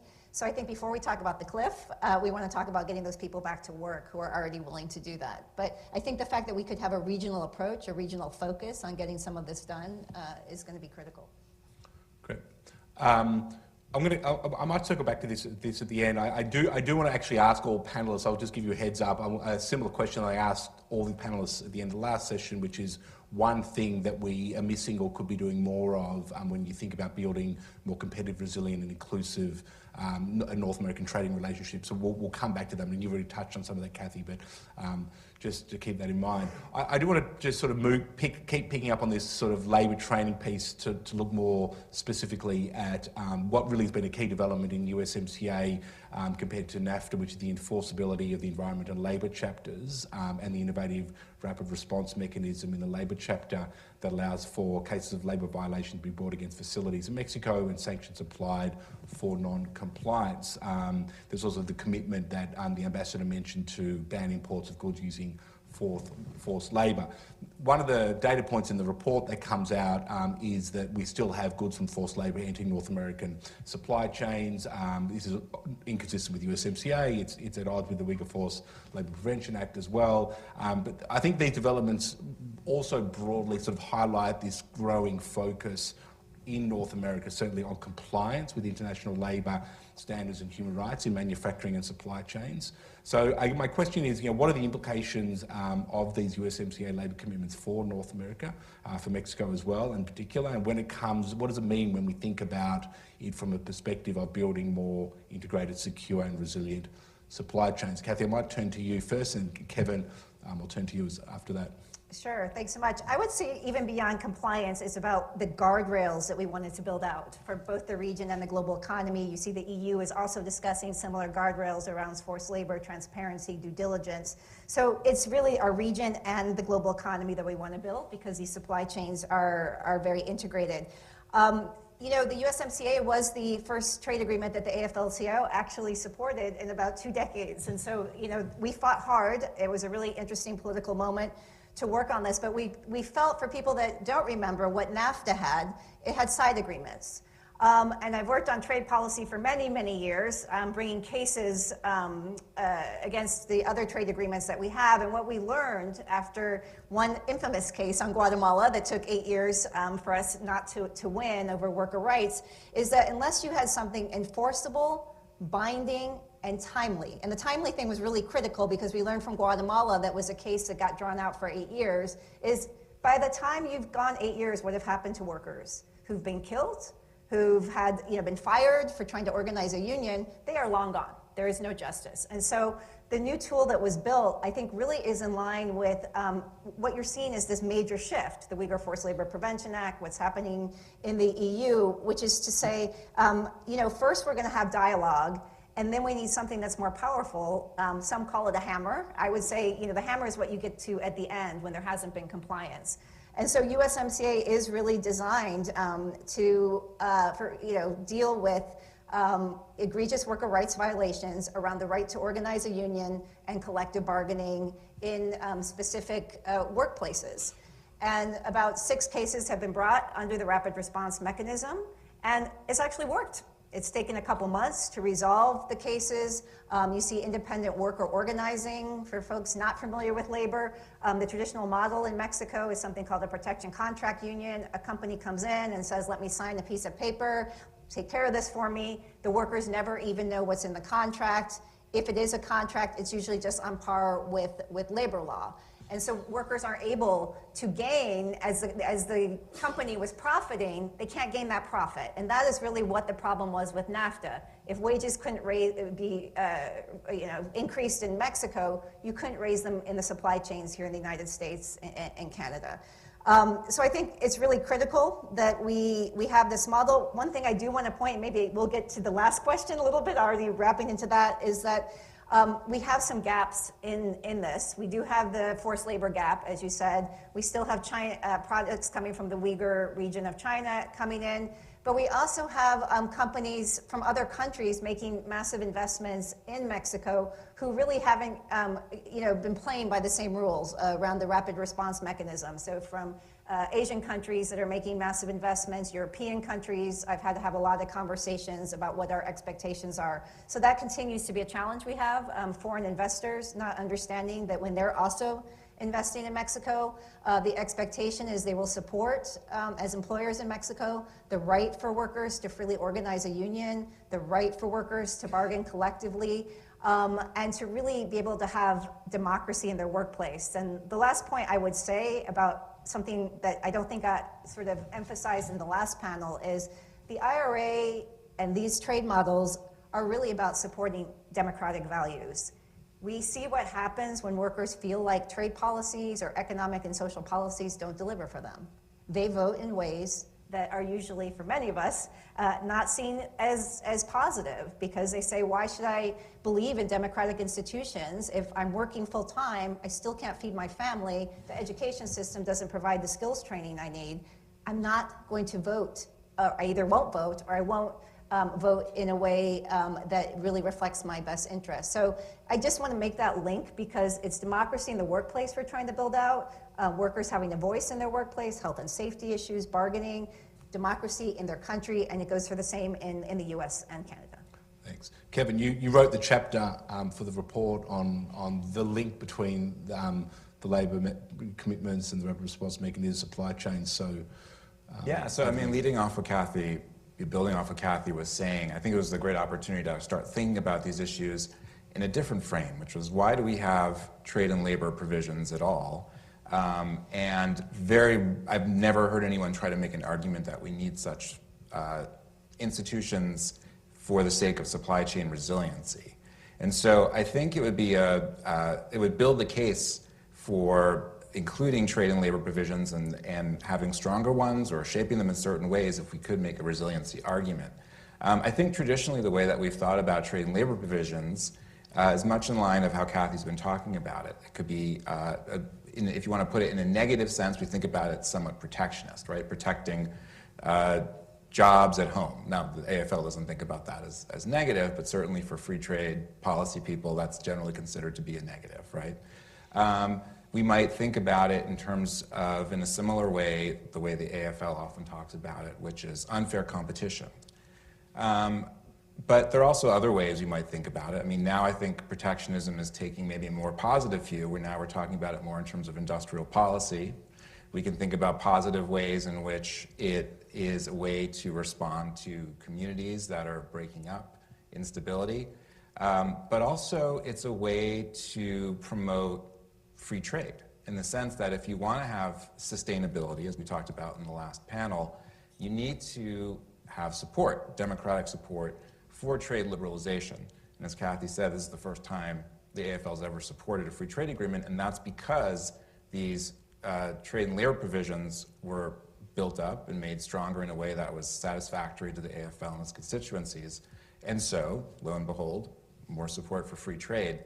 And so that is a resiliency argument in a sense, in that if you are either a policymaker or a firm, you want to know that your free trade agreement with the country from whom your supply chains are connected to, that those free trade agreements don't dissolve the next day, right? So that is resiliency. And we also see, I think, connected to the forced labor questions, increasingly we see that bans on importations of forced labor are being promulgated. Obviously in the US, it's now a rather strong law with the Uyghur Forced Labor Protection Act. And if you are a firm, if we're looking at a firm perspective again, you want to know that your goods are not going to be subject to being impounded, to getting not liquidated, as they say in customs. So you basically want to have some kind of stability in that realm as well. And so having systems in place so that you can be ensured that the goods coming in are not made with forced labor can be helpful from a resiliency standpoint.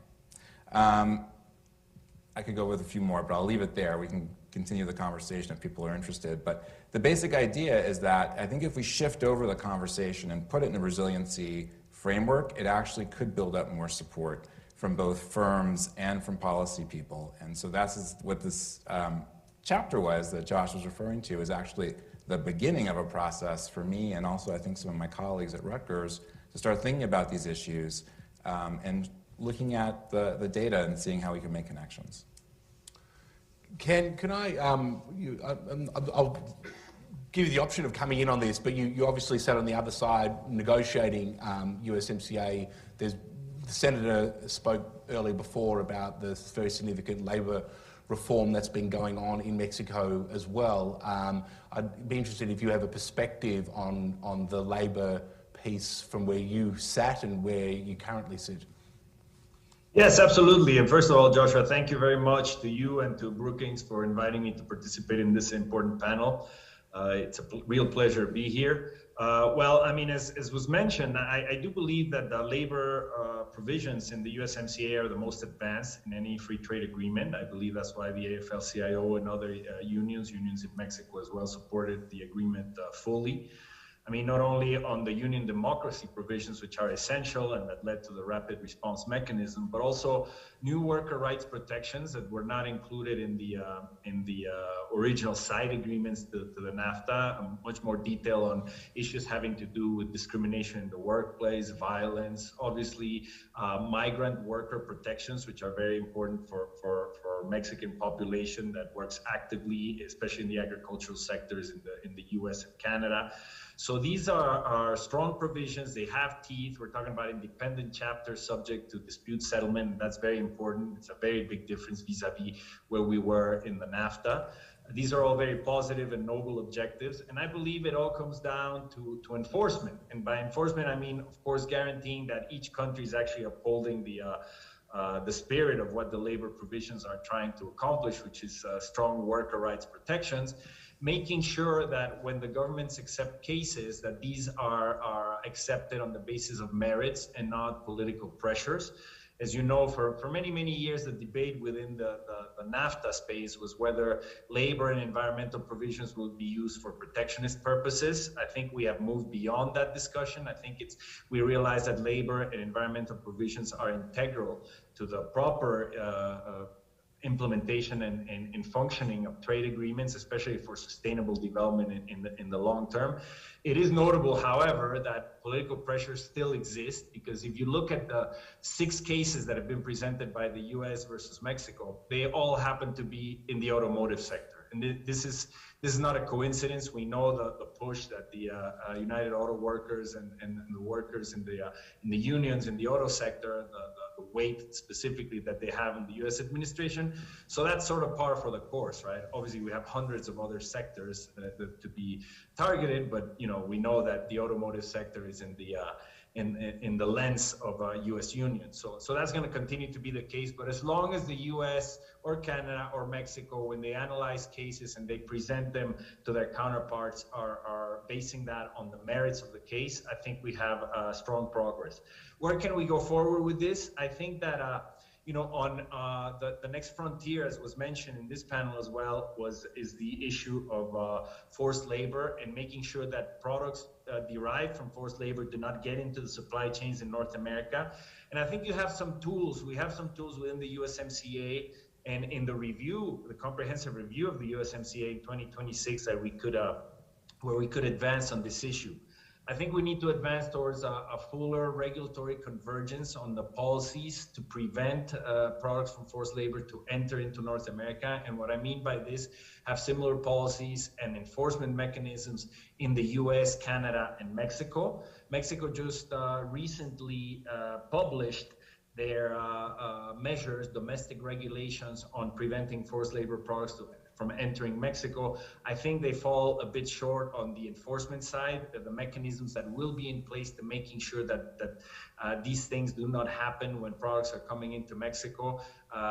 Further work needs to happen there. And I think the high-level economic dialogue, Chapter 26 on competitiveness, which allows for trilateral cooperative initiatives, could be a good place to start to have those discussions taking place, not just in Mexico, but in the US and Canada. So to make sure that we are all very transparent as to the regulations that we are implementing to make sure that forced labor products are not coming to North America, and also to make sure that we don't create protectionist obstacles to products that would otherwise be coming into US, Canada, or Mexico under the benefits of the USMCA. But I think we're going in the right direction in general.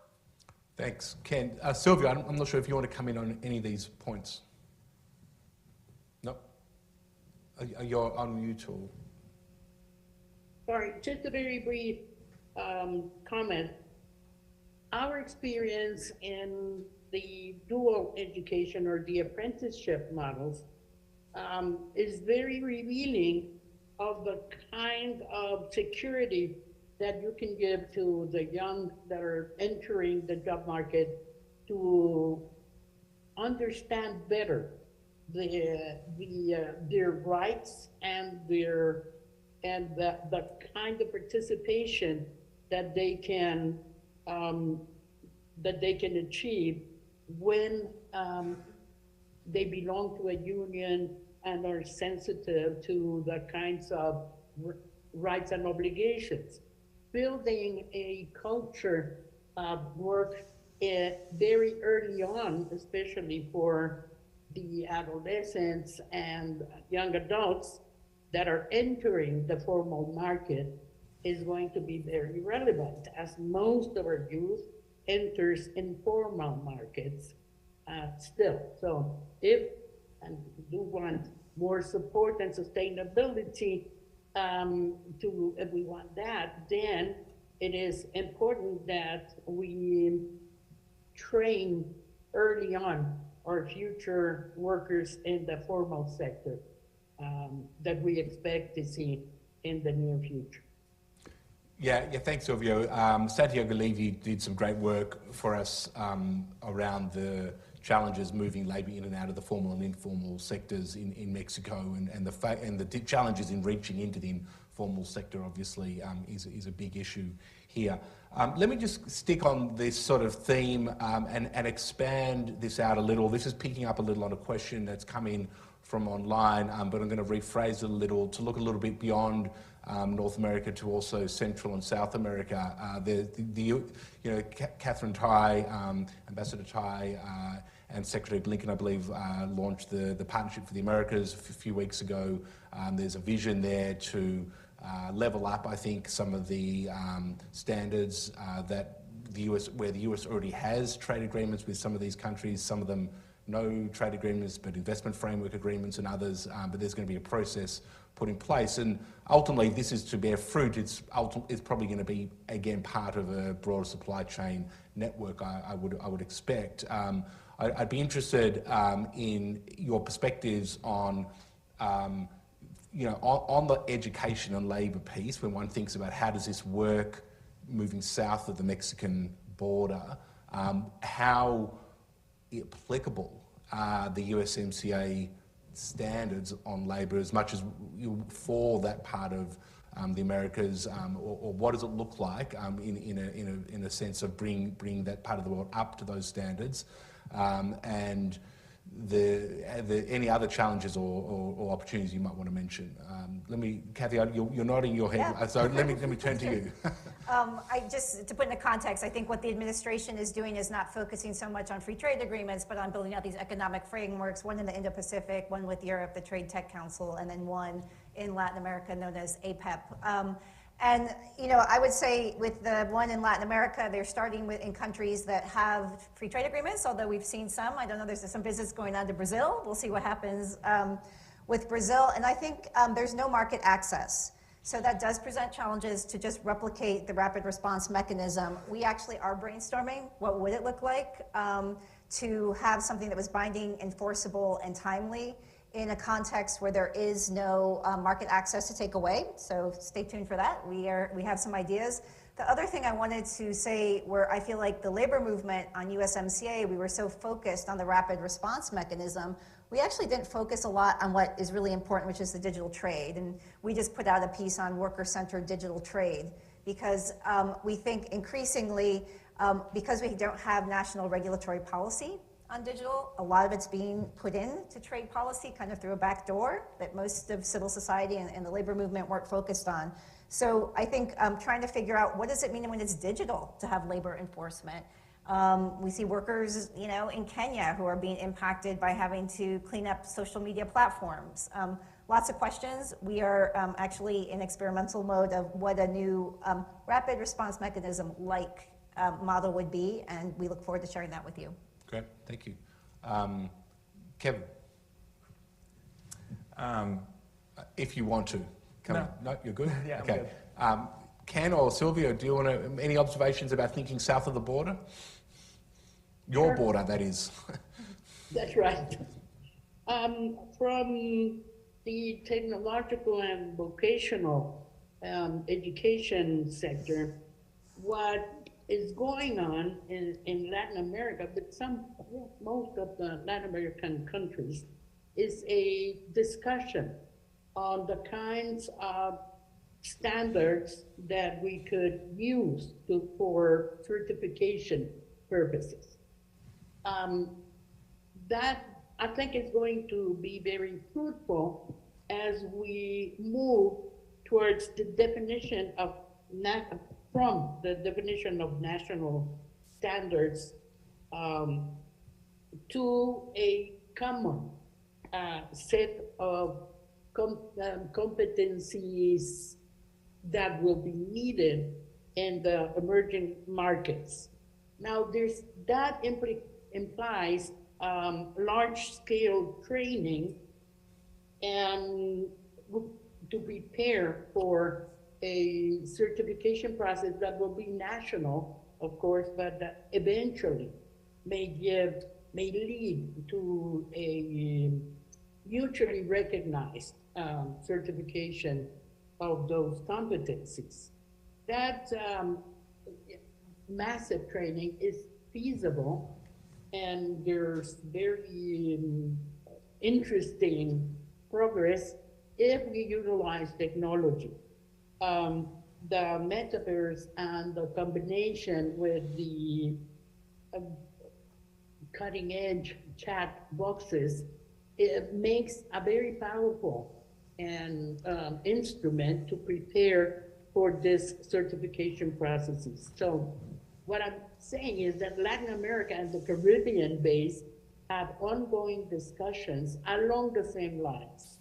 A priority on the vocational and training, and a perspective of a lifelong learning career that combines work and periods of study. So I am very optimistic that the Latin American Alliance for the strengthening of dual and practical education will achieve this type of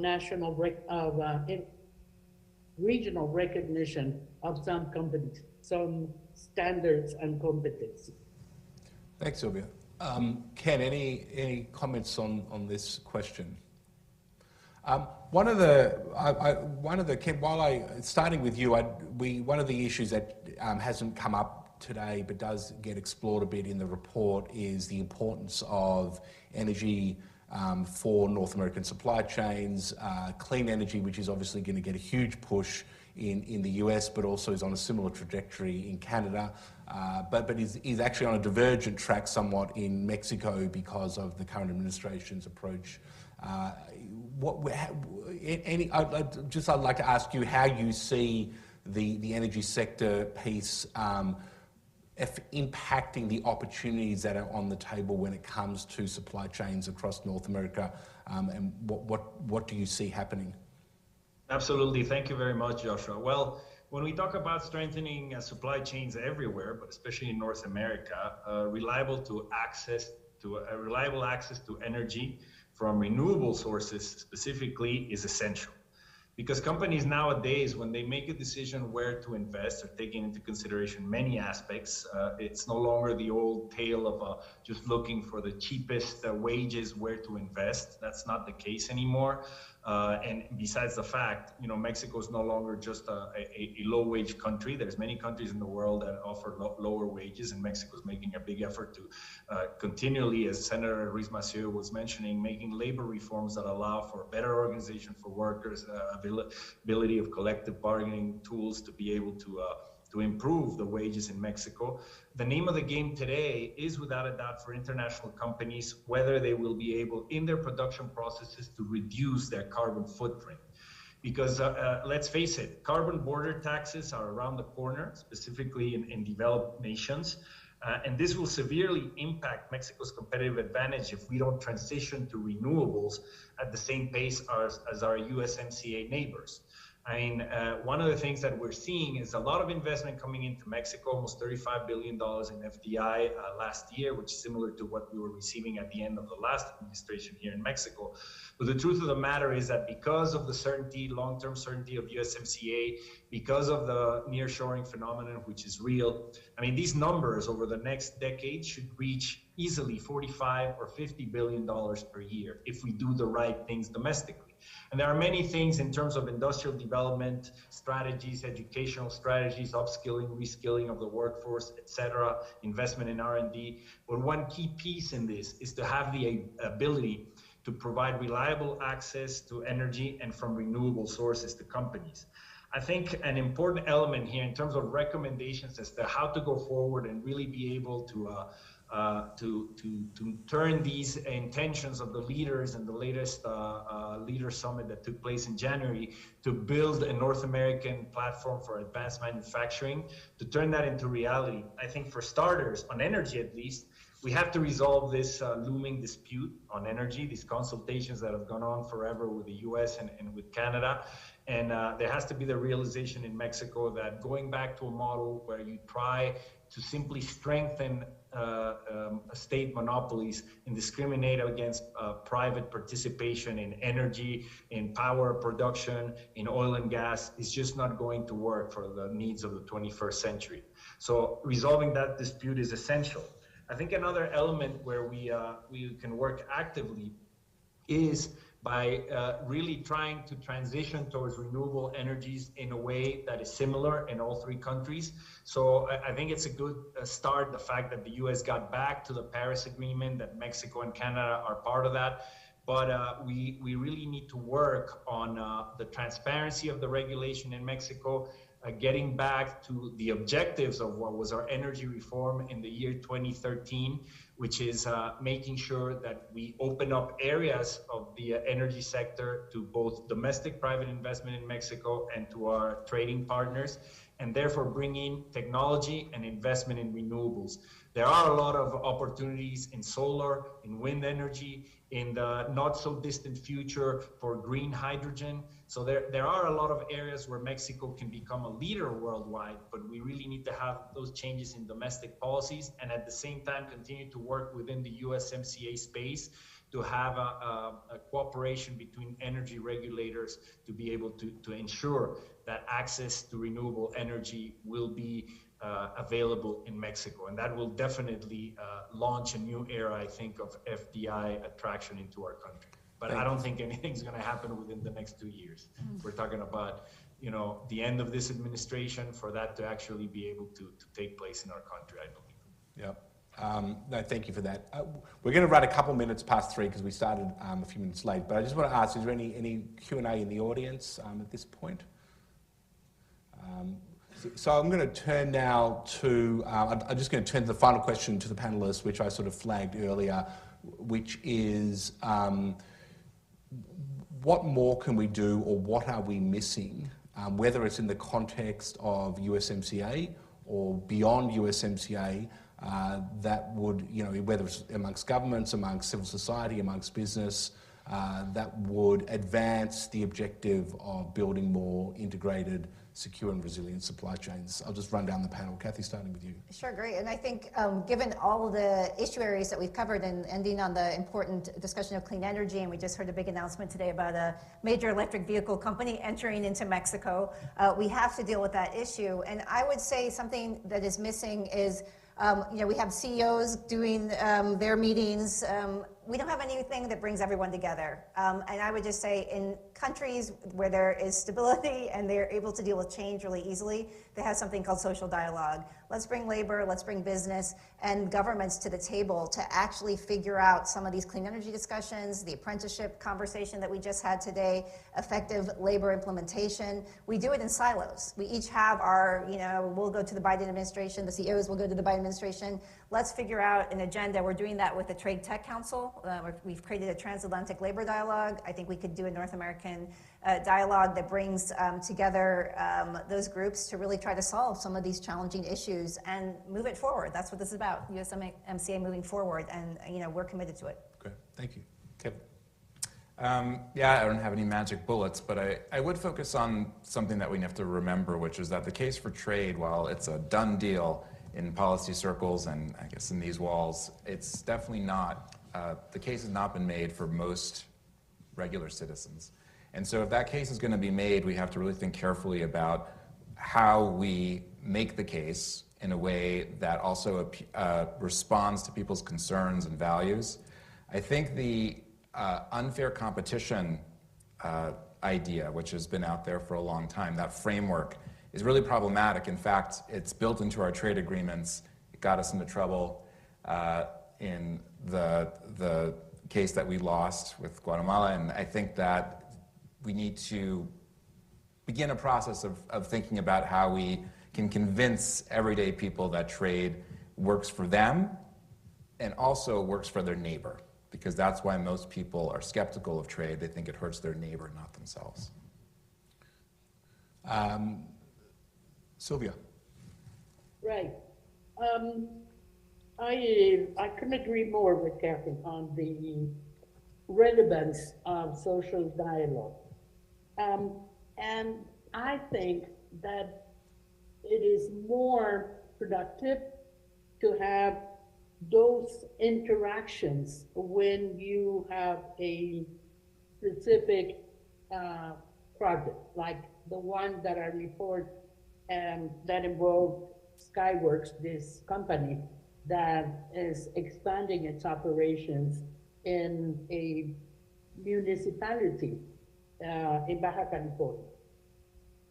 That is where we can all come to the table and where we can design the kind of outcomes that we want and the kind of support that we need from everybody. It is also a good space to evaluate progress and to build the experience that really by working on case studies to demonstrate that yes, we are able to reinvent the kinds of interactions that we need to foster development and human capital training, but benefits for everybody. Let me just end on a very positive note. There are 2 surveys that were released, less than a month ago, and that demonstrate that young folk, men and women between 18 and 24, are very, very optimistic of the future for some intriguing reason, because they have suffered a lot during the pandemic and reclusion, and they lost jobs and they had family tragedies, etc. But they're very positive about the future. Basically because they see job opportunities and that they see themselves as capable of harnessing the benefits of these reinvention or maybe invention of a region that is competitive, that is productive, but that is also prone to social cohesion and to building an identity respectful of our own values, but with a common sense of purpose. Thank you. Thank you, Sylvia. Ken. Thank you very much. Well, I mean, I think we are seeing individual efforts by the USMCA countries, some more, some less, but individual efforts to try to build these capabilities to strengthen supply chains in North America and to attract foreign direct investment in the sectors of the future. But I really believe that what is missing and that what we should be working on towards the future in the region is really working on building and adopting a North American strategy for industrial development. So the 3 countries doing it jointly. Really tackling the challenges of building the supply chains of the future from all angles. And many of those we have discussed today. So education, research and development, innovation, access to financing. I believe a key element, especially for developing countries such as Mexico, is the development of local suppliers and linkages of SMEs so that SMEs can go into the process of high technology manufacturing along with big companies that are establishing in our country. I mentioned access to energy, protection of labor rights, etc. So really looking at this comprehensively, not just from individual efforts of each country, but actually the 3 North American countries setting a path as to what should be the sustainable development strategy for the future. And we do have elements and tools within the USMCA. I mentioned already the comprehensive review in 2026. We should ensure that that exercise of the comprehensive review is actually a proactive, a positive exercise. So in other words, avoid backtracking or discussion as to whether trade is good for the region, etc., but and not using it as a political football, which was the case in 2017. But rather, focusing on building on what we have. And I think issues, for example, of labor mobility, to look at labor mobility of professionals and specific trades within the region as a competitiveness boosting element, and not getting into a discussion on whether it's illegal immigration or not, which it's not. And also other areas, stronger provisions on climate change mitigation. And I do believe energy cooperation and regulatory convergence as a whole within the North American region is what could get us to a true North American strategy for long-term sustainable development. I mean, I really think that should be a target for our 3 countries going forward. Thank you. Well, we've heard a lot, I think, over this afternoon about vision, certainly the case for trade, and thinking about ways to deepen North American economic cooperation even further. And so we're very much all about that at the USMCA initiative. We like to think we can play our small part by convening and bringing the disparate stakeholders together. I mean, I think your notion of a social dialogue is a great one, Cathy, and I think is very important, but also with very pragmatic, project-specific focuses as we move beyond sort of high-level rhetoric into getting into actual implementation and issues that have an impact on the ground. So with that, I'd like to close out today's event. I want to thank everyone in the audience for their participation, and of course online as well. I want to thank the panelists for a very full and fascinating discussion, so thank you very much. And with that, call the event to an end. Thank you.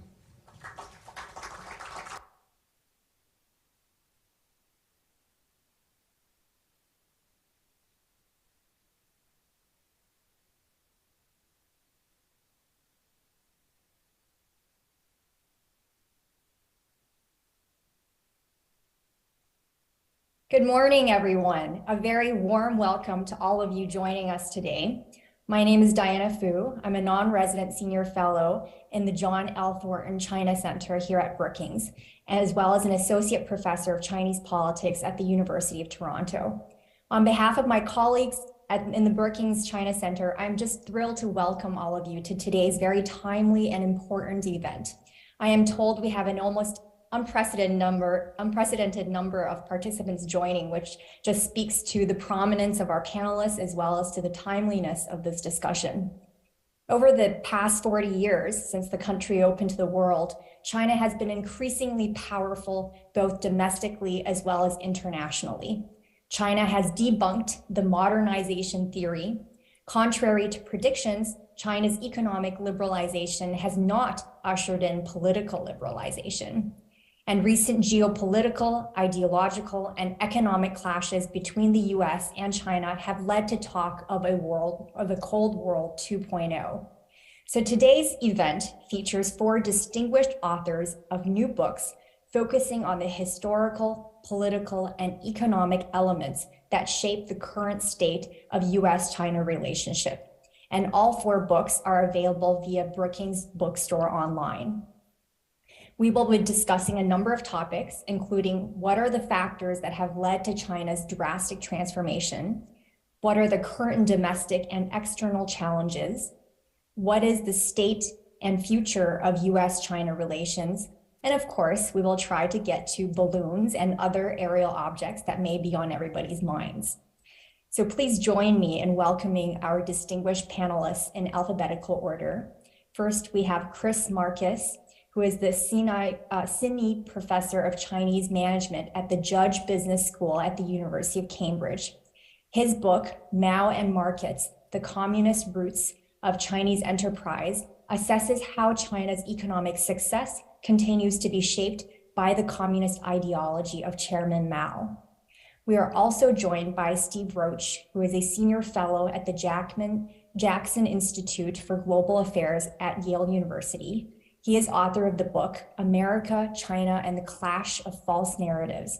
He argues that the false narratives from both China and America, amplified by information distortion, are more of a reflection of each nation's exaggerated fears of the other than an honest self-assessment of problems of their own making. We also have with us Susan Shirk, who is a professor at the School of Global Policy and Strategy at the University of California, San Diego. Her book, Overreach: How China Derailed Its Peaceful Rise, explains the domestic roots of China's transformation from fragile superpower, the title of her first book, to global heavyweight, as well as the dynamics driving its overreach. And we also have Suishen Zhao, who is the director of the Joseph Korbel School of International Studies at the University of Denver. He is author of the book, The Dragon Roars Back: Transformational Leaders and Dynamics of Chinese Foreign Policy, which examines the primary forces that have driven China's reemergence to global power. So we'll begin with very brief opening remarks by each of the panelists and then move into the open discussion. We've already received a number of audience questions.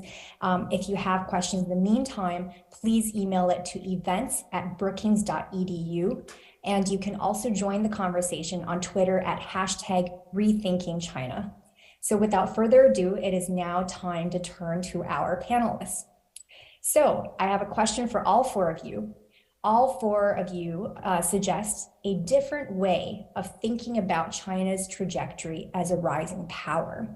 So can you please give us a brief 5 minute, no more than 5 minute take on how your very rich books debunks the popular assumption about China's trajectory economically and politically? What did previous scholars and China watchers get wrong? And how does your book correct some of those assumptions about China's future path? So let's start again in alphabetical order with Chris. Oh, Chris, I think you're muted. I'm unmuted. Do you think after 3 years I would unmute myself? So first, thanks so much for the great intro, Diana. I want to thank Brookings and also Chun-Li and Ryman McElveen for this great opportunity to be with such amazing other sets of scholars and books. I know it's not usual that as an M last name, I'm first alphabetically. So it's also, great to be here with people with names from the last name of the alphabet as well. So I guess, starting, I would say about our book, the area that we try to examine and in some ways debunk, which you mentioned actually in your opening as well, Diana, is, the wishful thinking, I think very much that China, as it economically modernized, would actually end up becoming more politically liberal. This is something that is well established in economic development, modernization theory as a common relationship. And I think, since Deng's reforms in the late 1970s, early 1980s and beyond, this was what US policymakers, global policymakers, sort of assumed in actually how China was approached by businesses, by political entities. China was admitted in 2001 to the WTO, and President Clinton at the time said something to the effect that this was like a one-way economic street, where the assumption was that China would be sort of becoming much more liberal politically, and this also led to decades of engagement policy on the parts of politicians in the U.S. and globally from all political persuasions. So what we try to examine in the book, though, that actually that this period actually of Deng and Jiang and Hu and everyone else that sort of was underneath them was really what the aberration was. It's not many people are saying surprised at how sort of hardline Xi Jinping is, and so we try to examine by looking at politicians, looking at business leaders and entrepreneurs, how actually there is a thread from Mao to Xi and through the society, political leaders and business leaders that that might have been ignored. I think that we had this wishful thinking that we saw giant markets in China and wanted to take advantage and capitalize on those. And a well-known psychological bias that we discuss in the book is confirmation bias, where we look for evidence to confirm our underlying beliefs. And we all thought that China was going to liberalize. We were thinking that China would become more like us instead of actually have its own unique political economy with the CCP very strongly at the center. So we try to break out of this, confirmation bias trap, so to speak, by really rooting our analyses in a number of studies which were published, over the past 10 years in peer-reviewed academic journals that start with the actual data and relationships between, political actors, business actors, and actually what's happening on the ground in China. We think that this was an important way to start because I think it was James Fallows that wrote about, because China is so vast and complex, you can find almost anything you want sort of happening somewhere. And so it's very easy to sort of have confirmation bias. And so we look in detail in the book at the depth of how the CCP influences life in China and the commitment to the CCP for many people, particularly those, as I mentioned, our analyses looks at business leaders, entrepreneurs, and also political leaders. Again, sort of, we try to actually write the book in a readable style with stories and anecdotes and, from our own qualitative research and interviews, but also, from media reports. But underlying those stories are these, peer-reviewed journal articles. And so, this is important, I think, for business leaders as they engage in China, but also political leaders as well, because as we've seen, President Xi has returned to many of the sort of more ideologically driven, but perhaps hardline policies and practices that are reflective also of Mao and the earlier CCP. And I think as we continue to think about how to engage, and I think that engaging with China is hugely important, but we have to do it from a realistic standpoint and understand that just because Liu He says at Davos that China is open for business, that actually, we should maybe take that with a grain of salt and think about actually the deeper underlying political and economic systems. Wonderful. I have some follow-up questions about the title of your book, right? The specter now hovering over everything. But before I do that, I wanted to turn it over to Steve with the same questions about what your book debunks and what did other people get wrong. Thank you. And I would just add a note of gratitude to Brookings. Back in the Jurassic era, my first position out of grad school was a Brookings research fellow where I completed my dissertation. So I've always been a special fondness for Brookings in the deep recesses of my heart and career. I think Chris has the time frame correct and noting the sharp difference between Mao and Deng Xiaoping, Jiang Zemin, and Hu Jintao. But I would argue that sort of the return to Mao under Xi Jinping is truly the aberration and not necessarily something that connects these two important bookends of modern China's history. The Deng Xiaoping model, which was followed, I think, reasonably well by Jiang Zemin and Hu Jintao, was a flexible model. And it was so flexible that right around 2007 began an intense internal debate as to how the model should be modified to move away from an economic framework that stressed growth being driven by exports and investment to one increasingly driven by China's rising middle-class consumer. And it was an encouraging and refreshing rethinking of the framework that had worked so well for nearly 30 years.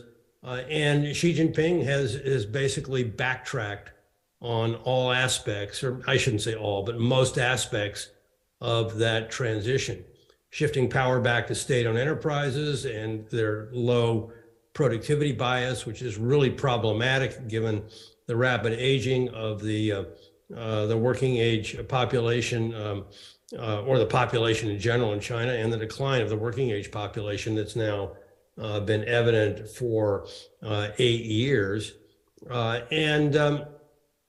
I think that the problem with Xi Jinping's approach very much reflects the points that Chris made. It's more driven by ideology, by a power consolidation under the guise of anti-corruption, and a standing committee right now, courtesy of the 20th Party Congress, that is packed with loyalists who are unwilling or afraid to speak truth to power.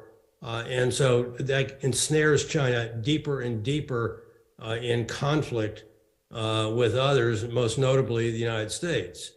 And the final point I would make is that unwilling to face up to its own vulnerabilities of a failed rebalancing and a failed opening up of its system, China has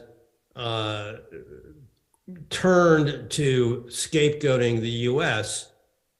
For its containment policies, which are certainly very fact-based and you can support, as the excuse as to why it has not completed the rebalancing and opening up. And this is an example of what I write about in my new book, China's False Narratives with Respect to the U.S. It's one of many, and I have to be fair here. The U.S. is equally culpable in blaming China for its big trade deficit when that stems from problems of our own making, notably the lack of saving. And so this confluence of many false narratives on both sides of the relationship has led to deepening misunderstandings between these two strongest nations in the world. And this clash of false narratives, I argue, is the high-octane fuel of conflict escalation, which in the last 5 years has resulted in a trade war, a tech war, and now the early stages of a new Cold War. It doesn't take much of a spark to turn a Cold War hot. It could be any one of a number of things: Taiwan, South China Sea, or who knows, maybe even the popping of a balloon. But I'll stop on that point. Great. We'll circle back also to the point you raised about the demographic crisis. Let's now turn to Susan. Susan, you're muted. Well, thank you, Diana. Thank you, Chung Lee. Thank you, Brookings. It's really fun to be talking about these 4 books all together, especially for me because Sui-Sheng got his PhD from from UCSD, and I was his thesis advisor, and so I naturally have a lot of pride of all the wonderful work he has accomplished. For so many years, he's been so much more productive than I have. And so I really admire and seek to emulate him as the teacher learns from the student. So my book, I think, will surprise readers because I argue that China's overreach didn't begin with Xi Jinping. And of course, the definition of overreach is to take things too far, to do them in an exaggerated manner, in a way that snaps back to harm yourself. Self-defeating, overly aggressive foreign policy and overly repressive and statist domestic policy. And when, of course, most of my career as an old China hand, we've seen China and the United States managing to get along after Mao died surprisingly well, despite China's rapid strengthening of its economy and its military capabilities, and despite the vast differences in our political systems. But due in large part to China's own policies designed to reassure the United States and other countries that even though it was rising so rapidly, its intentions were friendly, it was not a threat, and also to a kind of generosity and goodwill on the part of the US in welcoming China into the community of nations and the world order. Things were going moderately well until the mid-2000s. So that's the big surprise, is that this begins under collective leadership between the two terms of Hu Jintao. It actually begins even before the global financial crisis and is due largely to the some of the perverse features of collective leadership, which had been designed by Deng Xiaoping after Mao in order to prevent what Deng called the over-concentration of authority, which led to arbitrary decisions, tragic decisions, like the Great Leap Forward and the Cultural Revolution. But collective leadership under Hu Jintao was really oligarchic leadership. Instead of the interest groups, bureaucratic interest groups, constraining one another, checking one another, instead they log rolled on one another. And every oligarch, in particular, the head of the control, what I call the control coalition, Zhou Yongkang, in this standing committee with 9 members now, was able to hijack policy. Nobody stopped him.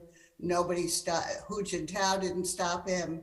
And the other interest groups also didn't stop him. And so there's tremendous lack of coordination, leading to assertive challenges to Southeast Asian countries in the South China Sea, which drastically changed the narrative about what kind of rising power China was, the return to statist management of the economy to build indigenous innovation and domestically, and also social control, grid management, which develops especially right before the 2008 Beijing Olympics.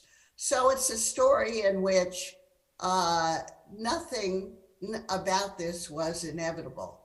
It was so what I'm debunking is the international relations scholars who believe that China's rise, the reactions of the United States, the Graham Allison view and the Thucydides trap view is incorrect, and that there's a lot of human agency here, and it reflects the nature of Chinese politics in this period of collective leadership. But then the problems of collective leadership, especially the massive corruption, enables Xi Jinping to get a mandate to establish a stronger, more centralized version of Chinese Communist Party rule. And so his anti-corruption campaign, which is very popular with the public, is also a purge of his rivals, real and imagined.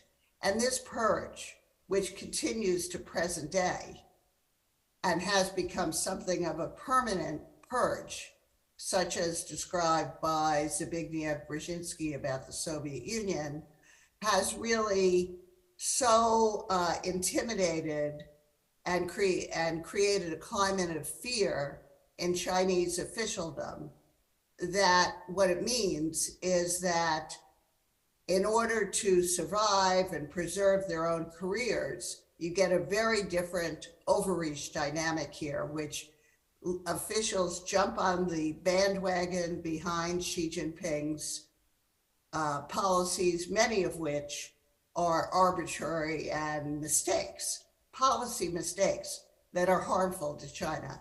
They also over-comply. They overdo their implementation of those policies. Look at zero COVID, 3 years of zero COVID. And they don't dare give him accurate information feedback. As a result, China is is really the economy's on the ropes. There's a big international backlash against China's wolf warrior diplomacy, aggressive policies toward Taiwan, Japan, Australia, India. You get all these coalitions pushing back against China. And so the third term is likely to be an even worse version of overreach under this concentrated authority of Xi Jinping. So we have Susan bringing agency back into structure, which as a comparative scholar, I couldn't agree more with. And I think, Susan, you mentioned earlier too, that there's another part of your argument that debunks another assumption, which is very much in the media, that everything changed with Xi Jinping. Right. But I think your book evidences so well that the overreach that you document, the exaggeration, actually didn't start with Xi Jinping, it started with his predecessor. So more on that later. We'll turn from the master to the student who now has become a master himself. So over to you, Sui-Shen. Thank you, Diana, and Chen Li, and Brookings. I'm really thrilled with such a distinguished group of scholars, especially my former advisor, Professor Susan Shirk. And her modesty is not very typical American now, but she taught me that modesty is a virtue in every culture. I still remember that. But in Chinese culture, if you are my teacher, one day you'll be my teacher, hold my knife. So I would learn always from you.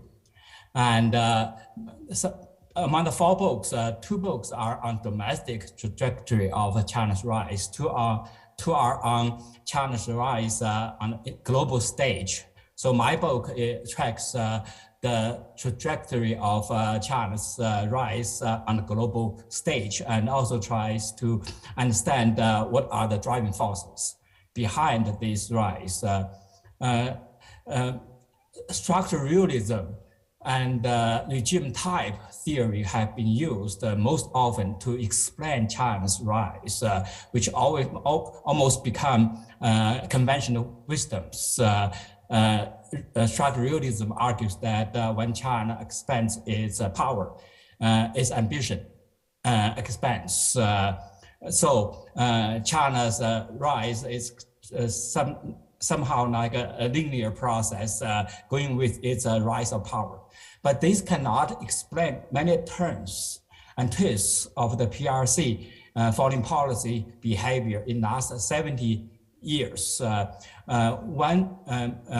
Mao Zedong's years, China's relative power was weak, but Mao launched 6 cross-border wars, including a war with the most powerful nation in the world, US, in Korea, and fought war with the Soviet Union and with India, with many other countries. But Deng Xiaoping came to office, moderated Chinese foreign policy. His successors, Jiang Zemin and Hu Jintao, continued that process of moderation. But China's relative power during this period has been rising. And so that cannot explain that process and behavior too. Then Xi Jinping came to office. We all know that he overreached, as the Professor Susan Shirk's book talk about, overplayed his hand. Although China's economy has been slowing down, and there are so many problems with Chinese power foundation. So the structural realism cannot explain well about China's long-term international behavior. Regime type theory has argued that all the problems, aggressive behavior or whatever, should be attributed to China's authoritarian system. In other words, if we don't have regime change, we'll not see change in China's foreign policy behavior. That cannot be true either. So we already see so many changes, sometimes very dramatic changes in China's foreign policy behavior. But China's authoritarian regime has not been changed. So my book develop a leadership-centered framework and argues that leaders matter in all political systems, but matter more in Leninist authoritarian system, especially in China, where hierarchy and discipline are emphasized. And in democracies, leaders are constrained by public opinions, by oppositional parties, by term limits. In China, authoritarian system, leaders are not constrained, relatively unconstrained by public opinions, by those will not mention about oppositional forces, or very often they hold the lifetime tenure. But the question here, the puzzle for me here is that not every Chinese leaders at the top have used that power to chart new course for Chinese foreign policy. And in that case, I try to distinguish Chinese leaders into three types. One is transformational leaders who are game changers. These leaders have new visions for the new direction of China, Chinese foreign policy in this case. And also they have political wisdoms to prevail in a jungle of China's internal power politics, and also to mobilize domestic sources such as ideational sources and institutional sources, and strategically respond to international distribution of power and also international norms, regimes, institutions, everything, to advance their policy agenda. Here, what I am talking about Mao Zedong, Deng Xiaoping, and Xi Jinping. Each charters unique course of Chinese foreign policy. Mao Zedong's foreign policy, I call that revolutionary foreign policy. Deng Xiaoping's foreign policy, I call it developmental foreign policy. And Xi Jinping policy, of course, in his own words, big power foreign policy. And second type of leaders are what I call the transactional leaders. These leaders maintain their power, navigate in the power jungle in PRC. And, but they stayed on course set by their predecessor. Here, I'm talking about Hu Jintao and Jiang Zemin. They stayed on course set by Deng Xiaoping, no profile, non-confrontational, everything. And the third type of leaders are failed leaders. They might have new visions, but who cares? And they lost power in the jungle of politics. Hua Guofeng, Zhao Ziyang, and Hu Yaobang. They might want to chart new causes, but they failed.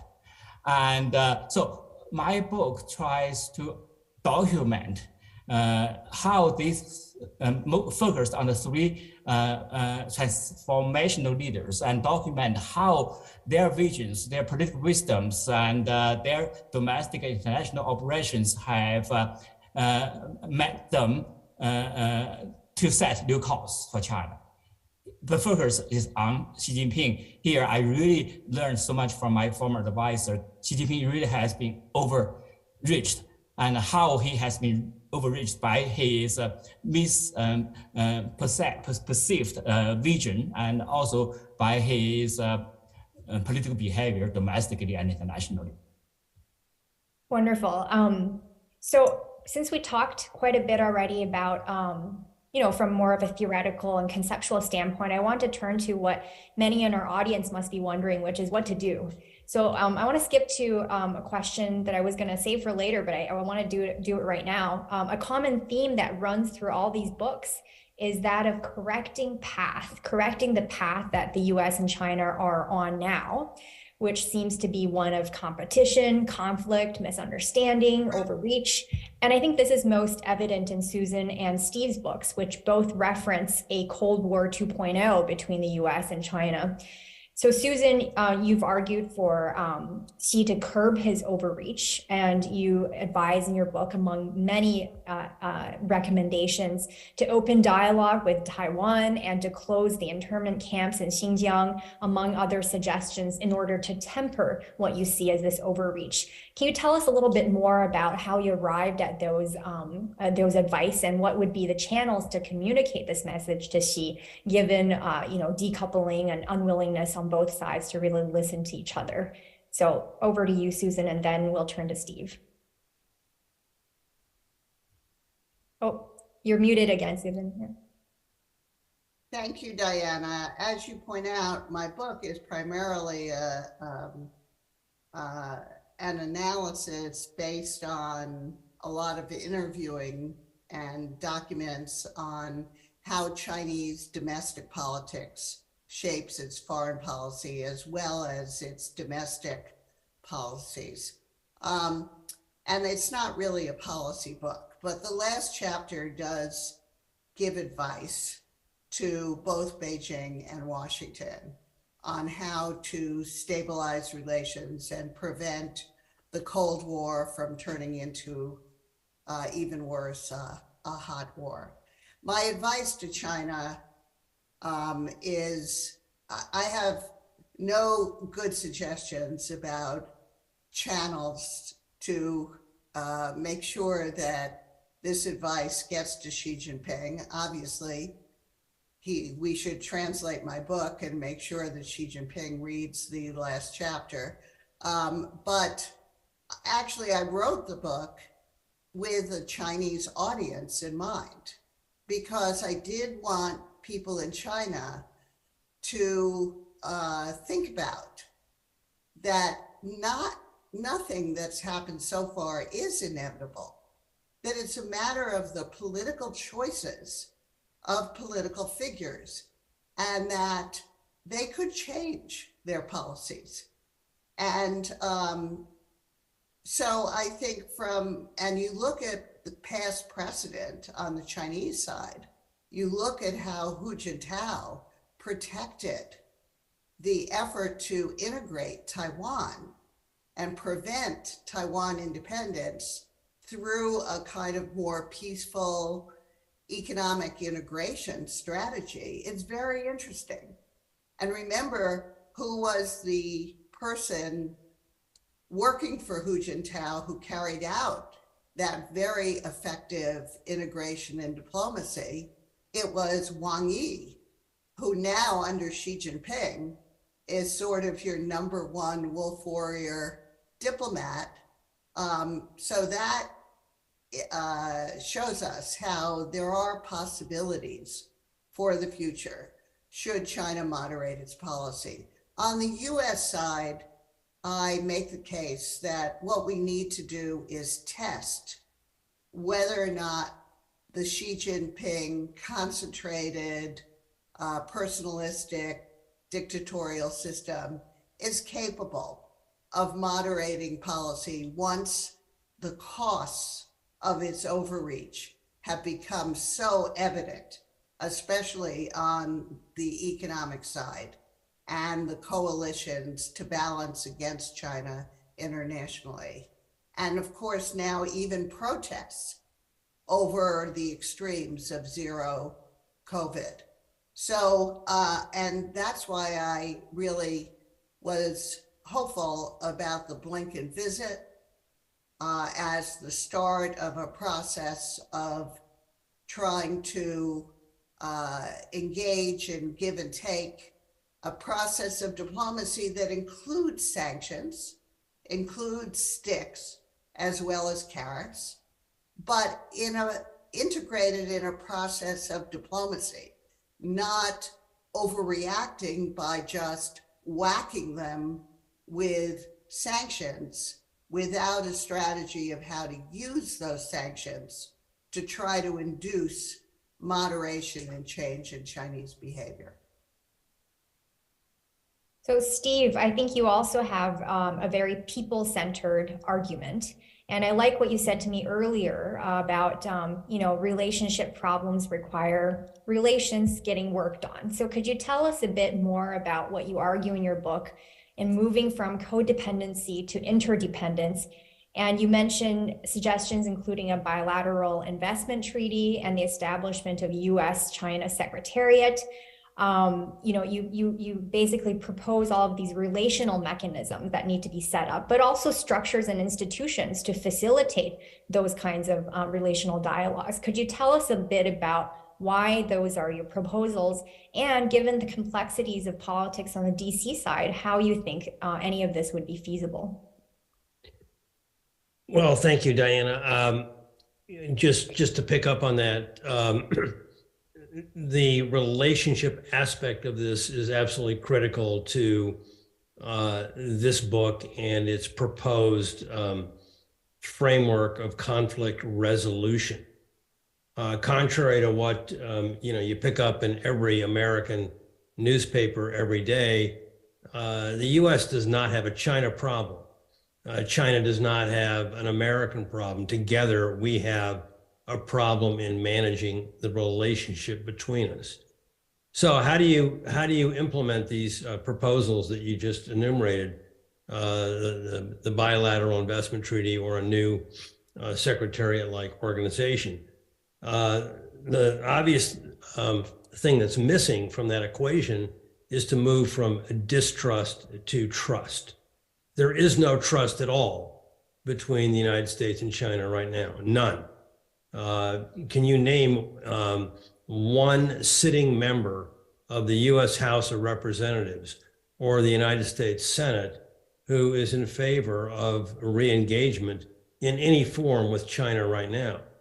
The House enacted by a vote of 365 to 65 a couple of weeks ago the establishment of a new select committee. I like to call it the Select Committee on China Bashing, because I'm certain that's what its purpose will initially be.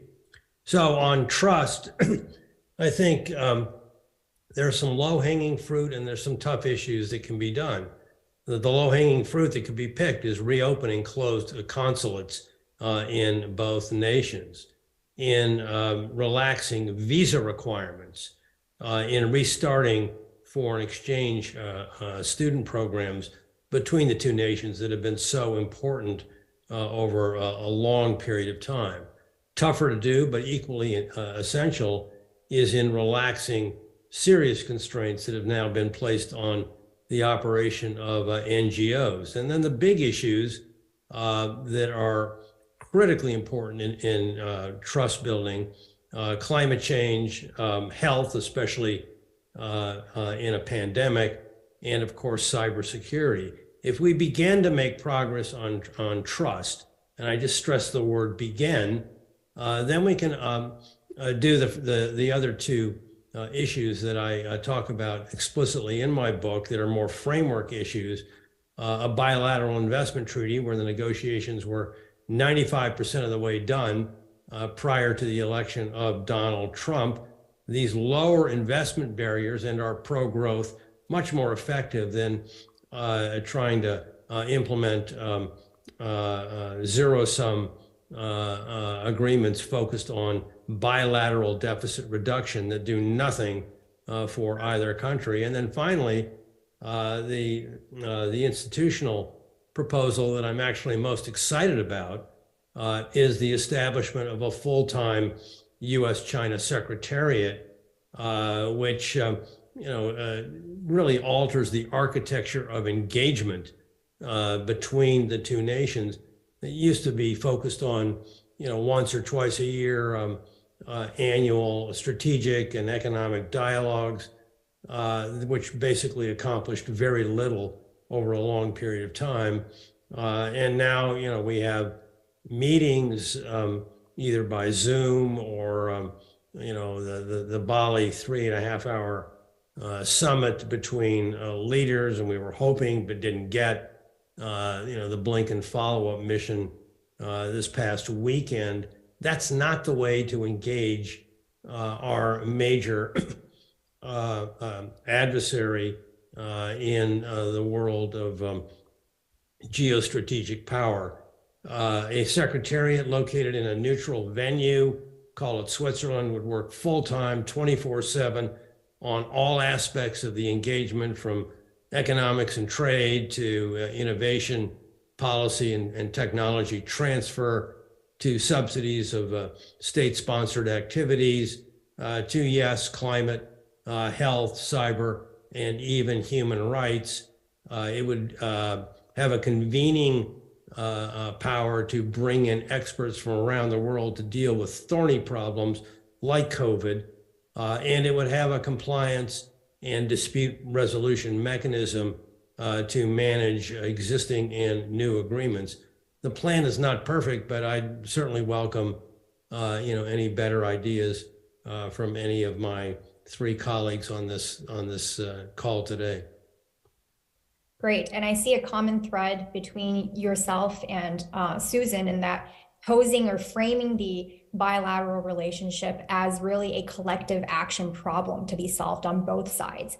And I couldn't agree with you more that when channels are blocked, when there's mistrust on the official channels, especially the higher up you go, the harder it is to dialogue.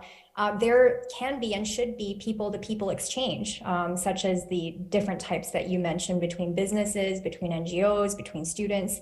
But those exchanges need institutions to facilitate them. So I want to now turn back to Chris and Suisheng. You can feel free to react to any of the recommendations that our other two speakers have given, but I also did want to come back to Mao and markets.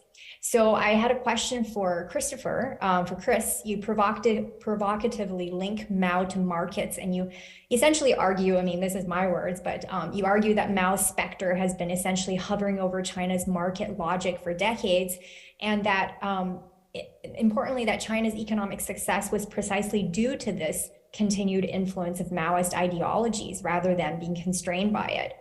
But what do you make of Xi Jinping's crackdown on the private entrepreneurs, on the tech entrepreneurs sectors, especially in late 2020, and its subsequent easing very recently this year to stimulate growth after the pandemic? Doesn't this kind of Maoist style campaign, which is highly unpredictable, scare off investors, who think that, well, if China can do an about face on COVID policies, and it has done about face on crackdowns on the tech sector, aren't China's markets just riskier and riskier and more volatile because no one ever knows what campaign the party is going to launch next? So yeah, sort of on your discussion of sort of assessment of Xi's actions in the economy, I couldn't be sort of more aligned in an agreement. I think that, they're, I'm sure very scary to investors and actually I think very long-term and short-term detrimental to the Chinese economy. You mentioned your words. I would actually, and as a reader, I respect, sort of your assessment of our argument, but I would, maybe phrase a little differently what our goal is for the book, because, Mao is sort of famously, famously led to many tremendously, tremendous economic and human disasters. I mean, the Great Leap Forward being, sort of maybe the most prominent, where, his ideas of sort of catching up to the UK and US in steel production, led to a great famine where, upwards of 40 million people died. So our interest is not necessarily in really connecting Mao's economic policies, but really understanding how socialization happens into the CCP and just more broadly, and that actually the sort of propaganda ways in which people enter the party actually have a long-standing effect on their cognition.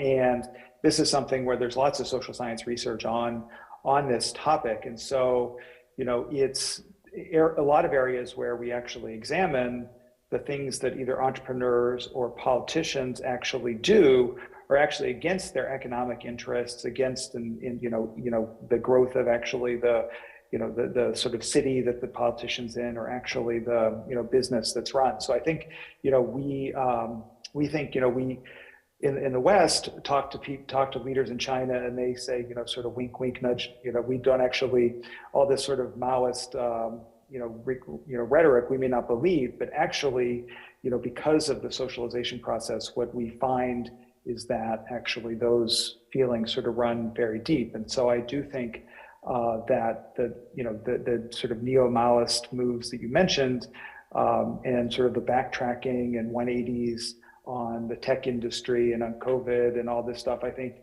are both sides hugely detrimental. And I think also another, in some ways, neo-Maoist set of strategies that she has is around the sort of campaign logic or campaign style of doing things. I mean, there's, the anti-corruption campaign, there's a people's war against COVID. In the economic realm, there's this sort of, very much, I think, campaign focus around semiconductors where, she talks about, concentrating strength to do big things. And I think this is actually a strategy in a setting like semiconductors that just is doomed to failure because, huge amounts of subsidies, overwhelming support of just domestic industries ignores the fact that in an industry as complex as that, international human capital, networks, suppliers is absolutely essential. And so you've seen, SMIC, has been one of the leading patenters in China for a long time. Well, when you have these very top-down systems of trying to encourage innovation, patents is a way to measure that. And so there's a lot of sort of production of patents, but whether they're high quality or not, is another is another factor. So I do think that the, in some ways, return by Xi to many of these, sort of hardline, economic policies and plans, I think really hurts China economically, and that worries me because not just China doing well, but also authoritarian regimes, if they don't have or aren't delivering economically for their citizens, there may be questions from the citizens as to what good the regime is. I think people, if they're economically growing and their kids are going to be better, I mean, they can actually support the regime. And so if they start to get more significant pushback, like with the COVID protests after the long-standing lockdowns, this could create further uncertainty, maybe result in doing other things to sort of reassert the legitimacy of the party, like even trying to take Taiwan. So I think it's a very sort of scary couple of years we have, as these poor economic policies probably are going to lead to economic disruptions. So not a great outlook for investors. Yeah, I wouldn't put my money in China.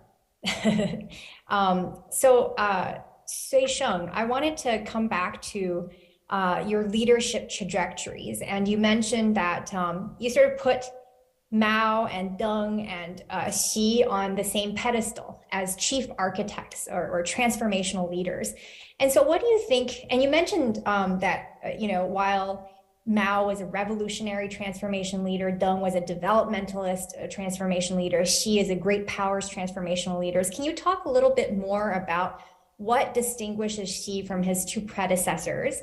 And what should Western investors and policymakers be aware of when assessing political risk under Xi Jinping's transformation of China's path?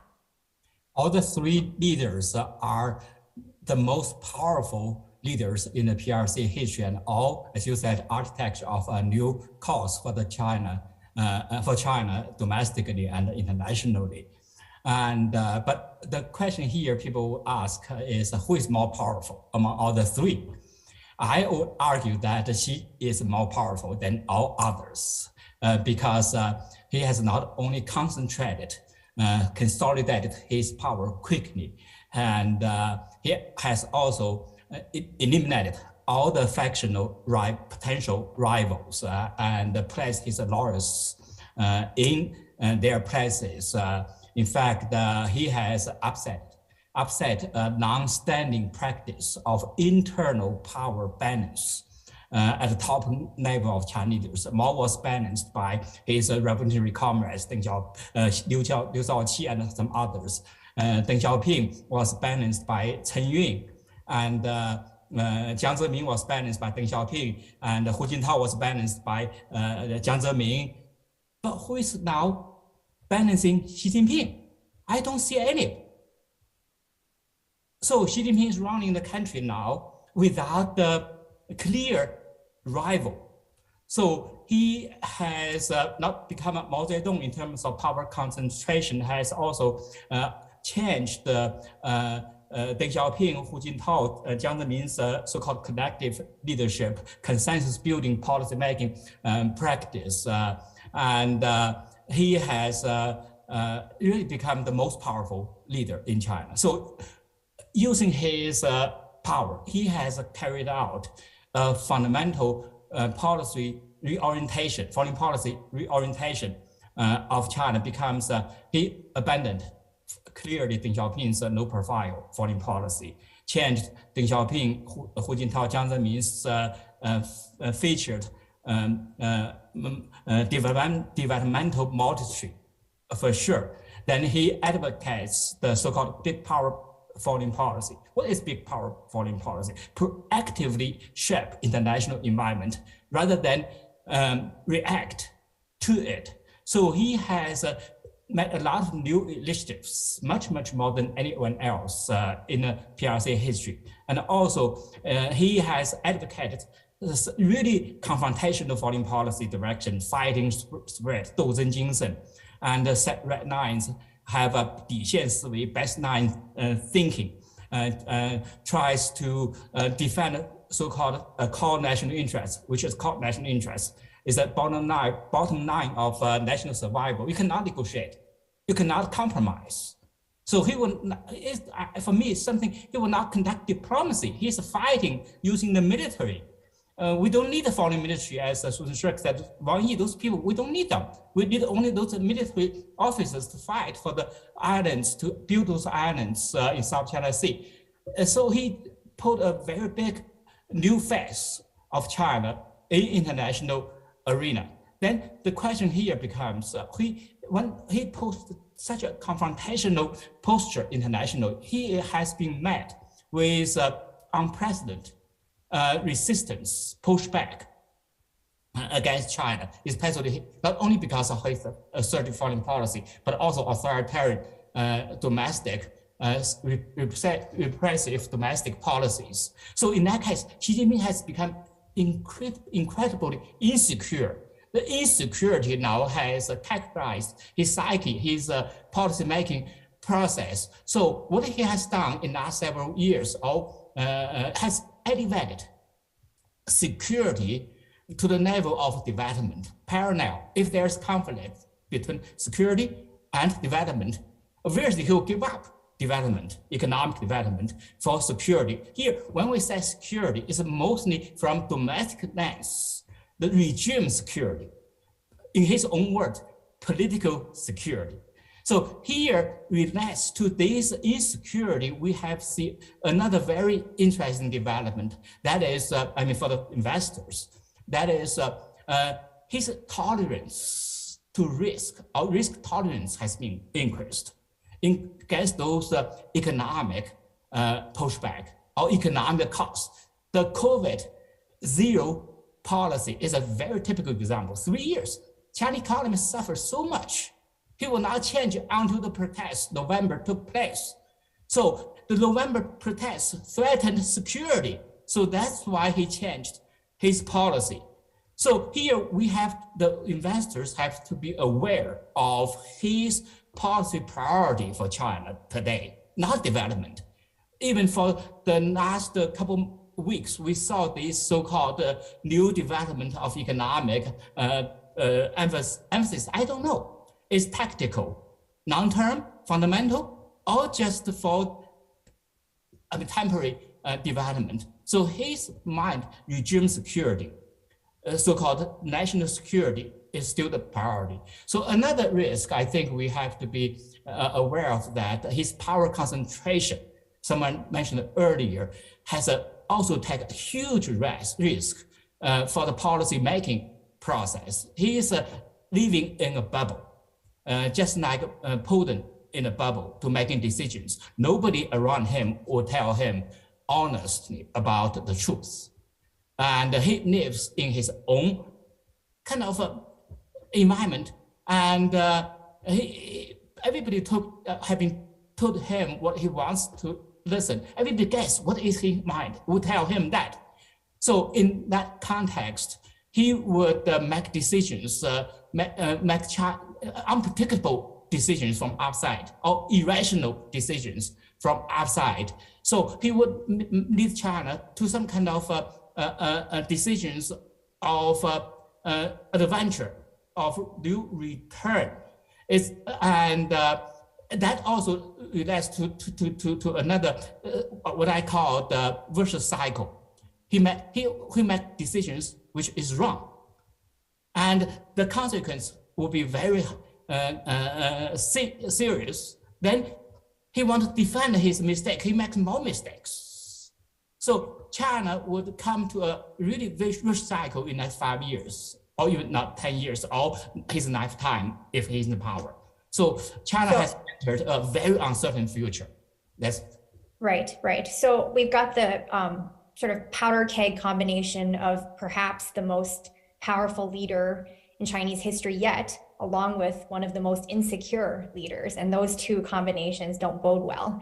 We've also got Chris arguing that socialization plays a big role in people, in decision makers, that even though maybe people don't take Mao's ideologies at its face value, they are socialized by some of those ideologies. And I would add to that, I agree with you that if there's any sort of institutional or structural continuity, it has to do with campaign politics. And we've seen that with Xi's policies with the tech sector.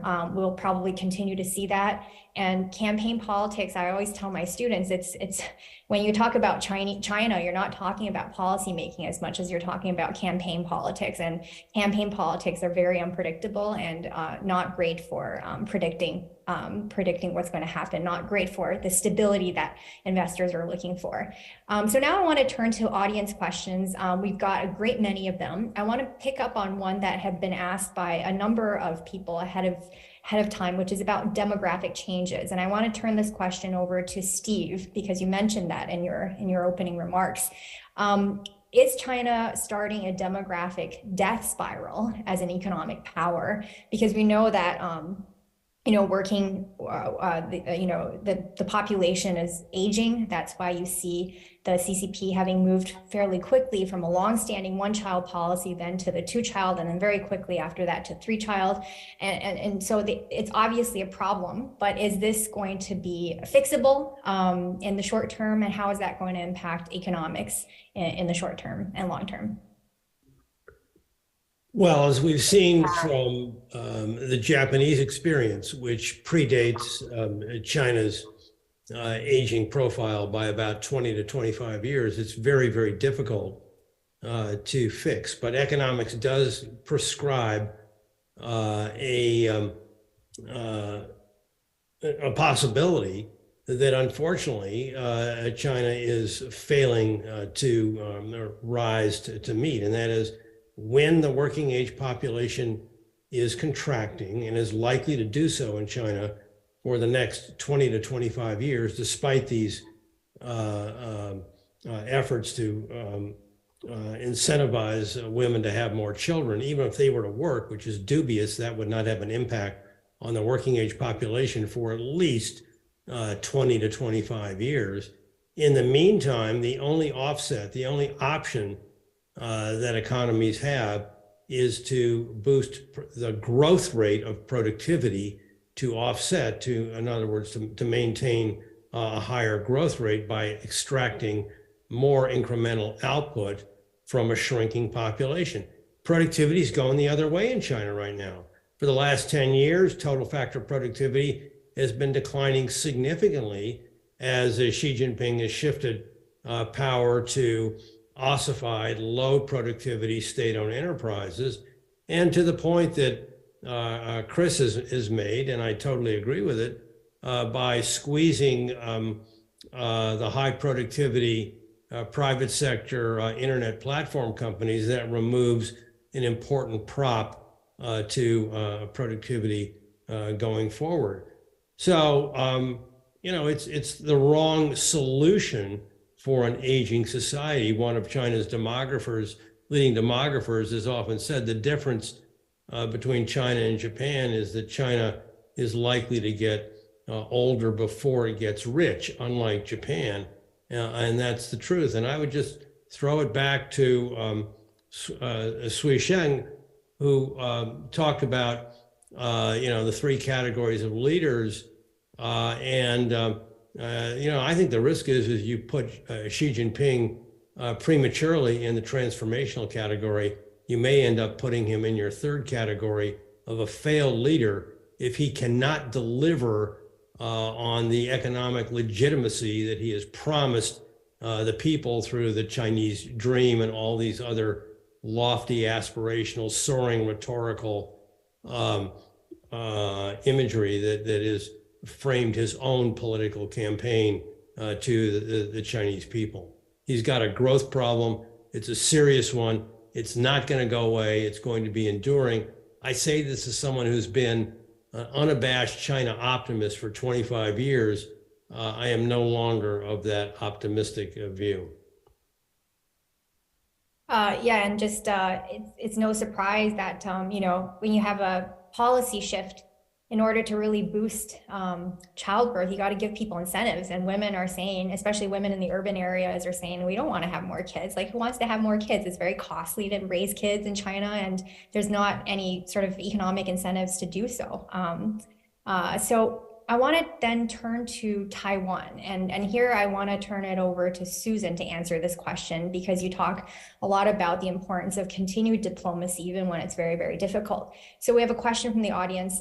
Is there still room for diplomacy to manage the Taiwan issue, or is conflict now inevitable? I think I know your answer to that one, but maybe you can expound upon that. If the answer is of some version of there must be some time, there must still be time, what is the first step towards this diplomatic solution, and who should be taking it? Well, the most important element in a diplomatic solution is really Beijing's actions and treatment of Taiwan. It will be extremely difficult for Xi Jinping to persuade the people of Taiwan that there is a path of peaceful reunification, especially after the takeover of Hong Kong. I mean, look what's happening this week with the trial of the democracy activists in Hong Kong who simply sought to have a primary election. You know, so people, it will be extremely difficult, but perhaps not impossible to at least stabilize a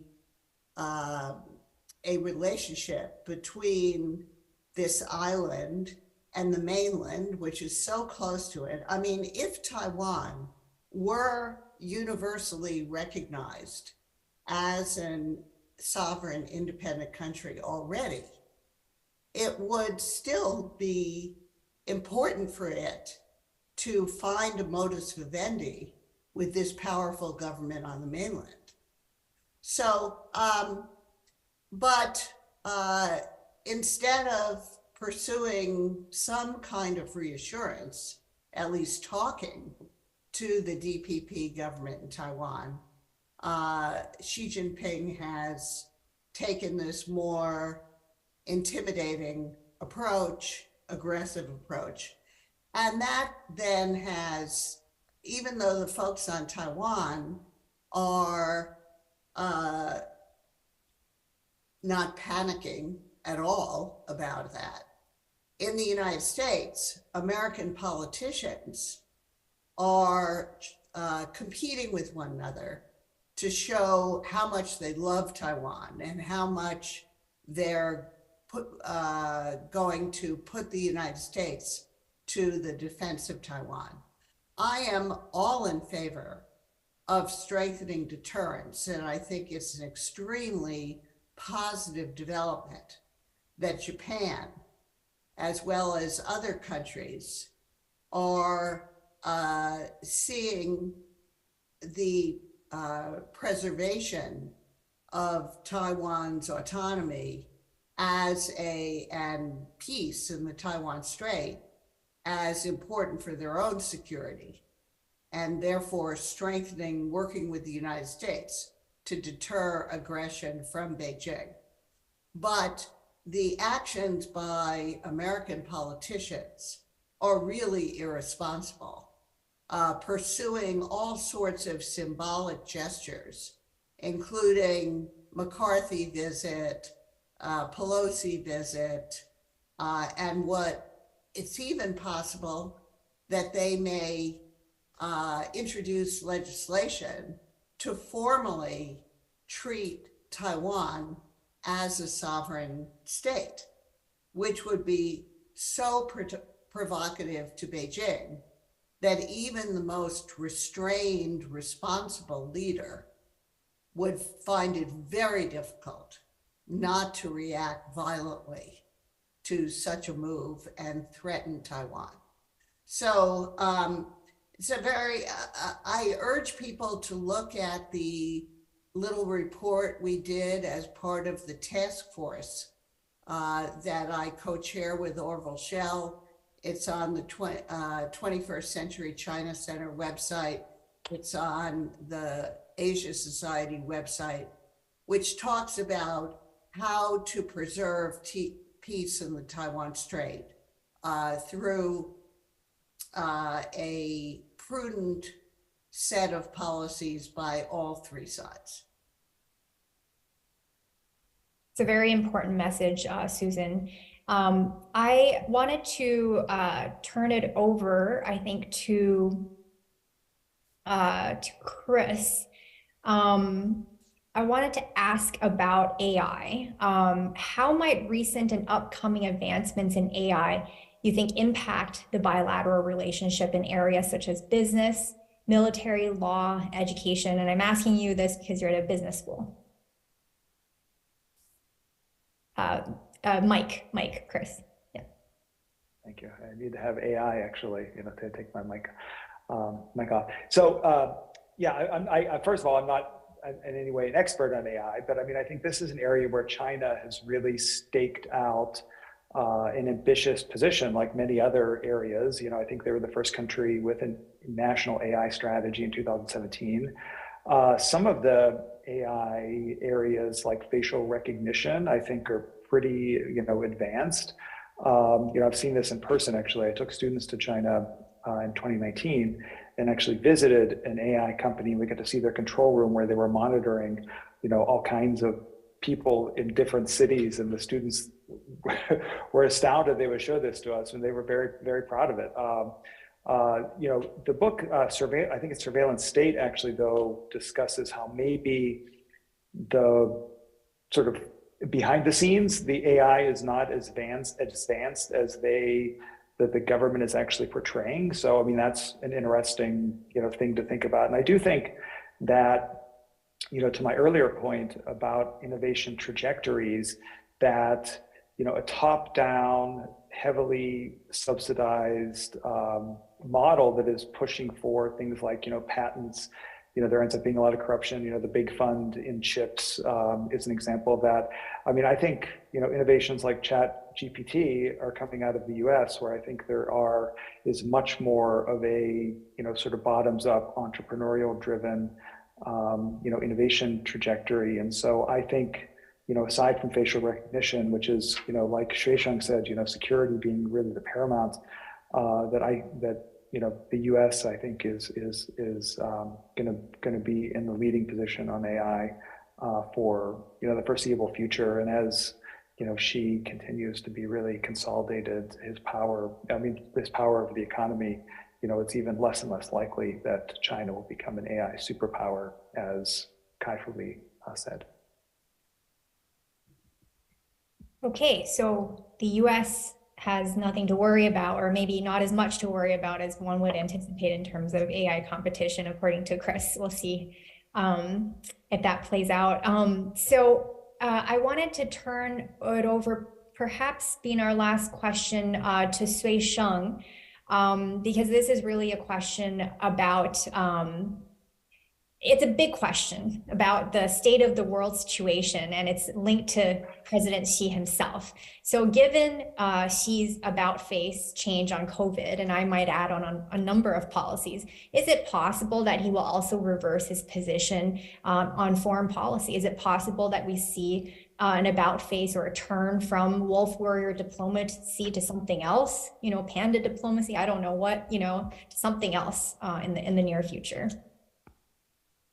And first of all, let me answer Steve's question here first. Xi Jinping might be a failed leader, which I hope he will, and he very possibly like to be a failed leader because of his mistakes, COVID, zero COVID, and also sudden U-turn.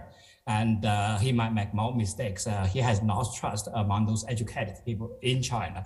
In the next 5 years will be very difficult for him to accomplish what he wants to accomplish. So that's the question. Regarding if Xi Jinping would fundamentally change his posture, so-called wolf warrior type of foreign policy, people are talking about last several weeks or months or so, he has softened his tone. Is that a softening of tone tactical or fundamental? My answer to that is tactical. It's not fundamental. His mind has not changed. The situation has changed, forced him to softer his tone. But now, if Blinken's visit, canceling his visit, the Chinese response is bizarre, I think. They even said, we never invite him. We never talk about that. The balloon thing also is, they lie so clearly, but they try to still stand this kind of high ground type. So that shows how inside their internal circle of Xi Jinping, they still believes in what China should confront all those what they think the evil Western powers. That's the I studied nationalism. I found that the fundamental difference of Xi Jinping's nationalism and Jiang Zemin, Hu Jintao, Deng Xiaoping nationalism is that previously those nationalist sentiments was affirmative, try to affirm a positive us. Now Xi Jinping's nationalism has target at evil others. All the outside world is so evil, and they try to undermine China's rise, they try to get China. So that fundamental mind, I don't think has changed. So in that context, I would not see a fundamental change of Chinese policy. Okay, and I'm glad you mentioned the balloon, because I promised we would get to that and we didn't really do that. So I want to thank, first of all, the audience for tuning in to this very stimulating discussion, and please stay tuned and register for other great events at Brookings. And I also, of course, want to thank our prominent panelists for writing the books that you did and for joining us for the discussion. And thank you to the Brookings Institution and to the China Center. Thanks, everyone, and have a great rest of your week.